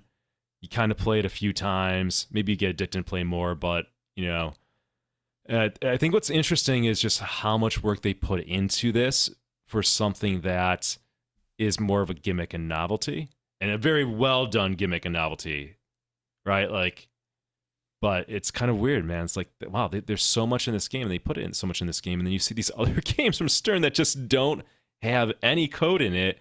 It's very, very weird. It's got more code than John Wick in this mini mode. That was the joke, right? Like that has more code than probably John Wick does. So yeah, it's we played this after, so we streamed Punny Factory, the other PF, Pulp Fiction, at your house, and then went and got burgers, and then we came back and we played this, and I had a blast with it. Like, I could see what you're saying. Like after you play it a few times, you're probably okay. And yeah. It's one of those things where like every once in a while you'll probably fire it up and play through it, but it's pretty long. Like, yeah. I thought it was gonna be a 1-ball thing, but it's 3 balls, and there's lots of ball saves, and so you're playing it for a long time if you're playing it. Yeah, that game's getting, even just the regular Jaws is getting a long playing, and again, the more I play Jaws, it just reinforces how much I hate victory laps in a game that's already long. Yeah, I think I really start to dislike pinball games where you're trapped in something that doesn't actually progress the game along, and it traps you there numerous times, right? So multi-balls could do that, but certainly victory laps are guilty of that. I don't know. We'll go off. I want to do like a top 10 things we don't like in pinball rules kind of countdown. Yeah, nice. One of these days. Yeah, the one mode in Godzilla is like that, where you're like shooting all the shots from left to right, and if you shoot enough, you'll get a ball, an extra ball. But it's like, oh my god, I don't want to do this for the next like 5 minutes. Dude, I'm glad you brought that up. I hate that mode. I dread getting into it. I don't want to do it. The ball saves on, so even when you drain it, so it's like, no, you're not going anywhere, pal. No. You're gonna play this for a couple minutes at least. Okay, at least you better play it. You better enjoy it because you're stuck in it. That's right. And you're not going to, guess what? You can't progress in anything else in the game. How do you like that? You're going to do what we want you to do. That's that same team, and that team likes to do it. And you couple that with scenes you can't skip, and Jaws is better. And it's just like, man, I'm gonna sell those games. I swear to God, they're starting to drive me nuts. You know what game's awesome? I did Godfather. I've been playing that game more, even though 10 minutes ago I'm trashing it for missing the code. It is like the perfect game in terms of, it's brutal. It can be long if you play it, and you have optionality in how you play it, and you're always making progress. That game's so good. Anyways, that's why you're gonna buy another Keith Johnson game eventually. God, Please maybe finish your never, games. unless he finishes his games. Yep. And unless he makes a dream that I just psychologically can't help. A get your wallet out theme. We've all got them. We're all going to be guilty of something like that. But all right, here's another quick one. More teasers. It's the Alice in Wonderland game from Dutch Pinball. They've been teasing a lot of this. It's got this little spinny outlane thing where you can save your ball. This feels very J-pop-ish. You can see some of the work here from Lior, Art of Pinball. He does amazing work. You can see some of the detail on there. This was another shot they showed of a werewolf? A Jabberwocky, sorry. Again, incredible detail in this, but, we'll see. How long are they going to, roll out these teasers until we actually see a game? Like, JJP at least was like, yeah, we're going to tease this for a while. And then, okay, next Thursday, we're going to give you the full reveal, and then game's going to go on sale there. We have no idea with Alice in Wonderland. What we're seeing looks great. Is it going to be any good? We'll see. Is it going to take them 10 years to build them? We don't know. But will you get your money taken and stolen? Maybe. It's possible. But there you go. Dutch Pinball, Alice in Wonderland. Proceed with caution. Here's one. I don't think you've heard about this. Nick, the thing everybody is really hyped on right now is pinball machines being made in Australia. So here's another one for you. It's Vector Pinball. They're making pinball machines. Okay. Peter Brock. God, how many games are they making? King of the Mountain. You get the Marlboro Man topper. Oh shit! There's a marble racing game, like a stock car. Yeah. Oh wow. Now we're okay. talking. Let me grab my wallet. You get your wallet out? Okay. Oh yeah. All right. They got that. They got Holden Heritage. What is this? Oh, okay. I might grab a pack of some Reds and just light it up and play at the same time. Does it come with an ashtray? Exactly. This is like old school pinball. You got your little spot on the lockdown bar to hold your cigarette while you play. Yeah, the good old days. Yeah, the good old days when we killed ourselves slowly with cigarettes. This one, 8-Ball Fury, actually looks pretty cool. This is a homebrew game they're bringing to production. I guess they've been in pinball manufacturing stuff for a while. I don't really know a whole lot about them, but this looks kind of cool. Art is whatever, but doesn't that look like the Gottlieb game kind of? Some things, maybe not. I haven't seen it for a while. The Capcom game. Oh, I see never what you're mind. saying. Yeah, I haven't seen. It's probably not. It looks like is it the one you have? 8-Ball Champ. Break shot. Thank you. No, yeah. Dunoff pin in chat. Thank you. What's the one you have though, Nick? 8-Ball Champ. 8-Ball Champ. It reminds me of that with the It's got some of that and stuff. totally. Yeah. Which is cool. Like it's a throwback to a lot of those games. Yeah, you can see a little break shot action in the middle here. Could be fun. Wildcat from chat says, quote, "It looks like a Windows 98 shareware pinball game, but in real life." I agree. The art style makes it look like that. It's really terrible. It totally does. What's funny is I remember seeing a really cool translate that I think I can't remember the artist. One of the like well-known pinball artists had done a translate for one of the prototypes, and I don't know if that's gonna transition over to this or not. But okay, if you're looking to send more money for a Australian pinball machine, here's an option. What could go wrong, friends? What could go wrong? All right, I got one mod you don't need. We still don't have a proper intro for this segment, but I saw this and I was like, we definitely don't need that. This is a microphone shooter rod. Okay, I forget. I think this person posted in Pinball Enthusiast, so they brought this on themselves. It literally like okay. Let me switch over here. So look at this. Look at this. It looks like he just like took this. I'm gonna take this off of my my microphone. So here. And that. It looks like he just like took a actual microphone and stuck it onto a shooter rod. That's like a great thing that, you know, there is something about how far a shooter rod should stick out. Okay. Yeah. Like, so you don't fucking ram into it and knock it off. I've never understood the shooter rod thing. I've never have changed my shooter rod for a custom one. That's fine. Some look okay, but wow. Yeah. Wow. And like, you're totally going to run into that and snap it off. It's like when I had a, which was the gun? Oh, it was Dirty Harry. I had a Dirty Harry and I ran into that thing once with my leg and it's like brutal. And I immediately put it like farthest to the right against the wall so I would never do that again. That sticks out far. That mic has to stick out farther than any of those. Oh, totally. Yeah. And then there's like no support there. It's just going to it's going to break. Oh, Jesus. This is pretty bad. All right. I had to bring that to everybody, though. There you go. That's the mod you don't need. Nick Lane, you want to do some game room updates?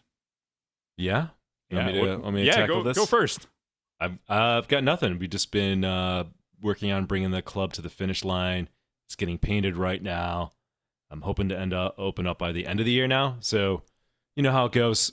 Yeah. Again, if you're interested in being a member of the club, learning more, feel free to reach out to me at buffalopinball@gmail.com. Shout out to, and I'm sorry if I'm getting this person's name incorrectly, but John Lignos, listener, is interested in the club, will become a member. He donated the paint for the club. So what a hero. So paint's going up. It's starting to look great. Really excited for that. Yeah. I think Matt told me about that. I was like, that's incredible. So thank you so much for that. Appreciate the feedback and the donation there. For me, I've been doing a lot. I was like, man, I've been doing a lot with my game. So I got my Princess Module Bride, my Princess Bride module, like Josh and I were talking about earlier. Been playing that a bunch since it arrived on Wednesday.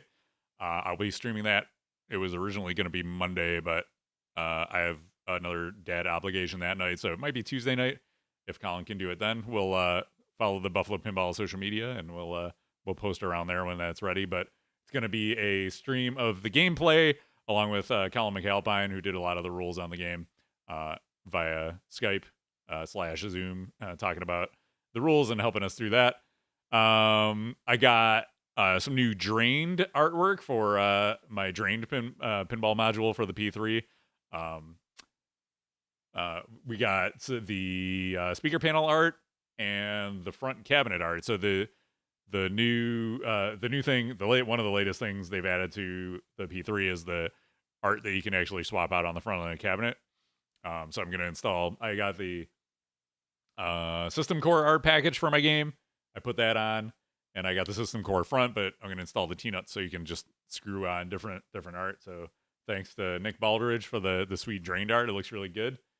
Check that out at drainedpinball.com if you want to grab some for yours. And the big thing I did to my P3 was that I swapped the entire back box. So they have a upgrade kit for the earlier P3s where you can take the old back box off, transfer the guts over, and then put the new P3 back box on. So it gives you the lit speaker panel under the display on the back box, and it also gives you the speaker lights and things like that. So looks really cool. I was back and forth on because it was $1,000. I was like, do I want to spend $1,000 on that? And I was like, well, I really like my P3. I want it to be as cool as it can. So I was like, what the hell? And I was originally like, well, I'll just get it, and then it'll be like a winter project. I'll install it over the winter. And then I was like, I should probably just do this. So I ended up going ahead and doing it. It took me, I did it over the course of 2 days. I started it one night after work and then finished it the second night. And then my son helped me get the back box on, and we just, screwed it in place, and off we went. So that was cool. I love the way it looks. The speaker lights are really cool. So I really appreciate that Multimorphic gives owners the ability to upgrade that away. So just shout out to them for that. What else? Oh, then the ever growing list of things that I've had to do on my Alien. I had to swap out all the flipper bushings on it because the flipper bushings they had were like a little too long, and they would also get like rough, so the flippers would stick. So the recommended fix is just swap them with Bally Williams flipper bushings. So I did that. Cheap fix, just annoying to have to do it, but it's playing nice now. Yeah, I'm still really liking that game despite all the work that I've had to do on it. And one last thing I wanted to give a shout out. So Nate Shivers, if you remember from Coast to Coast Pinball, he was one of the OG pinball podcasters. He gave us a shout out on the Wormhole podcast. So check out the Wormhole Pinball podcast, Nate Shivers episode. It was a really good one, especially if you've been in the pinball scene since the early 2010s. I'm sure you used to listen to Nate. It was good to hear from him again. And he said he enjoys the show still. So I appreciate him tuning in and giving us a shout out. Oh, I'm glad you brought that up.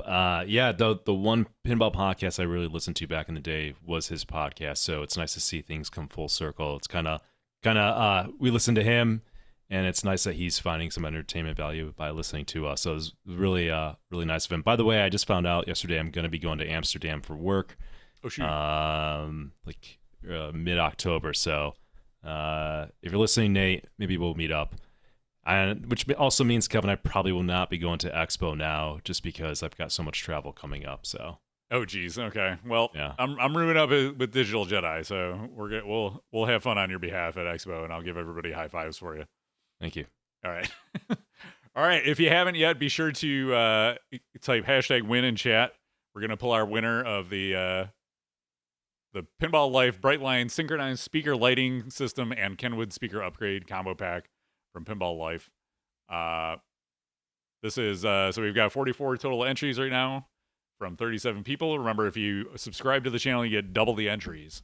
So 2x entries for subscribers. Thank you very much for supporting the show. I did have somebody kindly reach out to me. We were going back and forth, a listener of the podcast, and said, hey, is there any way we can support you? Because I love what you do. And I said, yeah, subscribing on Twitch is a great way to do it. If you just want a recurring thing you don't have to think about. There's also a thing happening right now. It's September. It's a promotion they run every September. So if you've never subscribed to the channel before the end of the month, you can do so and bank a bunch of months for 30% off. We still get the same cut. Twitch just takes less of a cut. So if you want to support the channel, it's a good way to do it. You can also just send a cash donation to PayPal, talkpinball@gmail.com. Or no, buffalopinball@gmail.com for the PayPal.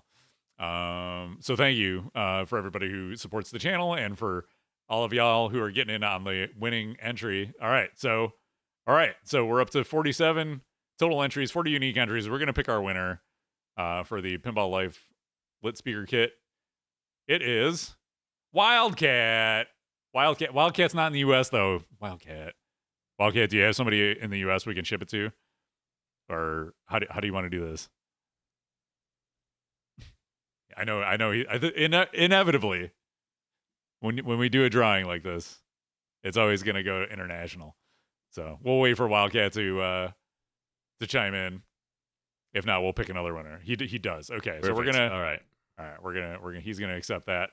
Congratulations, Wildcat. We will get that shipped out to you from Pinball Life. Thanks again to Pinball Life for that prize to give away.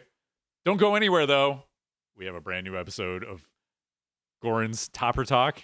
Whoa. It's coming. Don't forget, you can go to buffalopinball.com if you want a Buffalo Pinball t-shirt. Other cool stuff, stickers, cups, mugs. You can follow us on all our social media channels. If you're watching live, it's at the bottom of the screen. Yeah, but we're Buffalo Pinball on Twitter, Instagram, YouTube, Facebook, Discord. What else? Talkpinball@gmail.com if you want to give some feedback. You can review us on your social media platform of choice, your podcast catcher, wherever you listen to us. Appreciate a review. Listen, don't be stingy with the subscribes and thumbs up on YouTube. Let's see. Just tickle that thumbs up. Yeah, it doesn't hurt. It doesn't hurt you. You can put trolley comments in the chat to get the engagement up, we don't care. You can we get those. It's fine. Sometimes I respond to them. Sometimes, most of the time, I don't. Occasionally, I'm like, screw it, I'm gonna reply. Maybe you'll be that person that gets the reply from me. It's nice to see when Kevin gets fired up for once, and I'm on the other side of this. It was good as like I had just like taken a nap, and I woke up, and that was like the first thing I saw. I'm like, screw this guy. By the way, speaking of trolley comments on our YouTube channel, I'm just delaying Goran's moment in the sun. I am selling my Rush. I've made the commitment. It's up on Pinside. Let's get that thing sold because I'm going to buy a John Wick Pro. Let's make this happen. Let's make it happen. I'm getting that. I'm getting that garbage game. I'm watching it. Let's go. But I got to sell it before like it kind of starts snowing in Buffalo. So that's like my cutoff. So let's go. Let's go. If you got a nice Pro, you want to trade it for cash for Rush, come on, hit me up. Let's do this. Let's get a Wick Pro. And then I can show that guy what's up. That I'm the dummy that bought a Pro too. I'm the dummy. You see? That's right. You really showed him. I want this unfinished trash heap. Bring it. Amazing. All right. I think that'll do it. Thanks again for another amazing month of Talk Pinball. Don't forget to tune in when I do the Princess Bride stream. Set your notifications when we go live, and we'll look forward to sharing that with everybody. In the meantime, enjoy Topper Talk episode 24. Goodbye, Nick. We'll see you next time. Where's my Topper Talk button? There.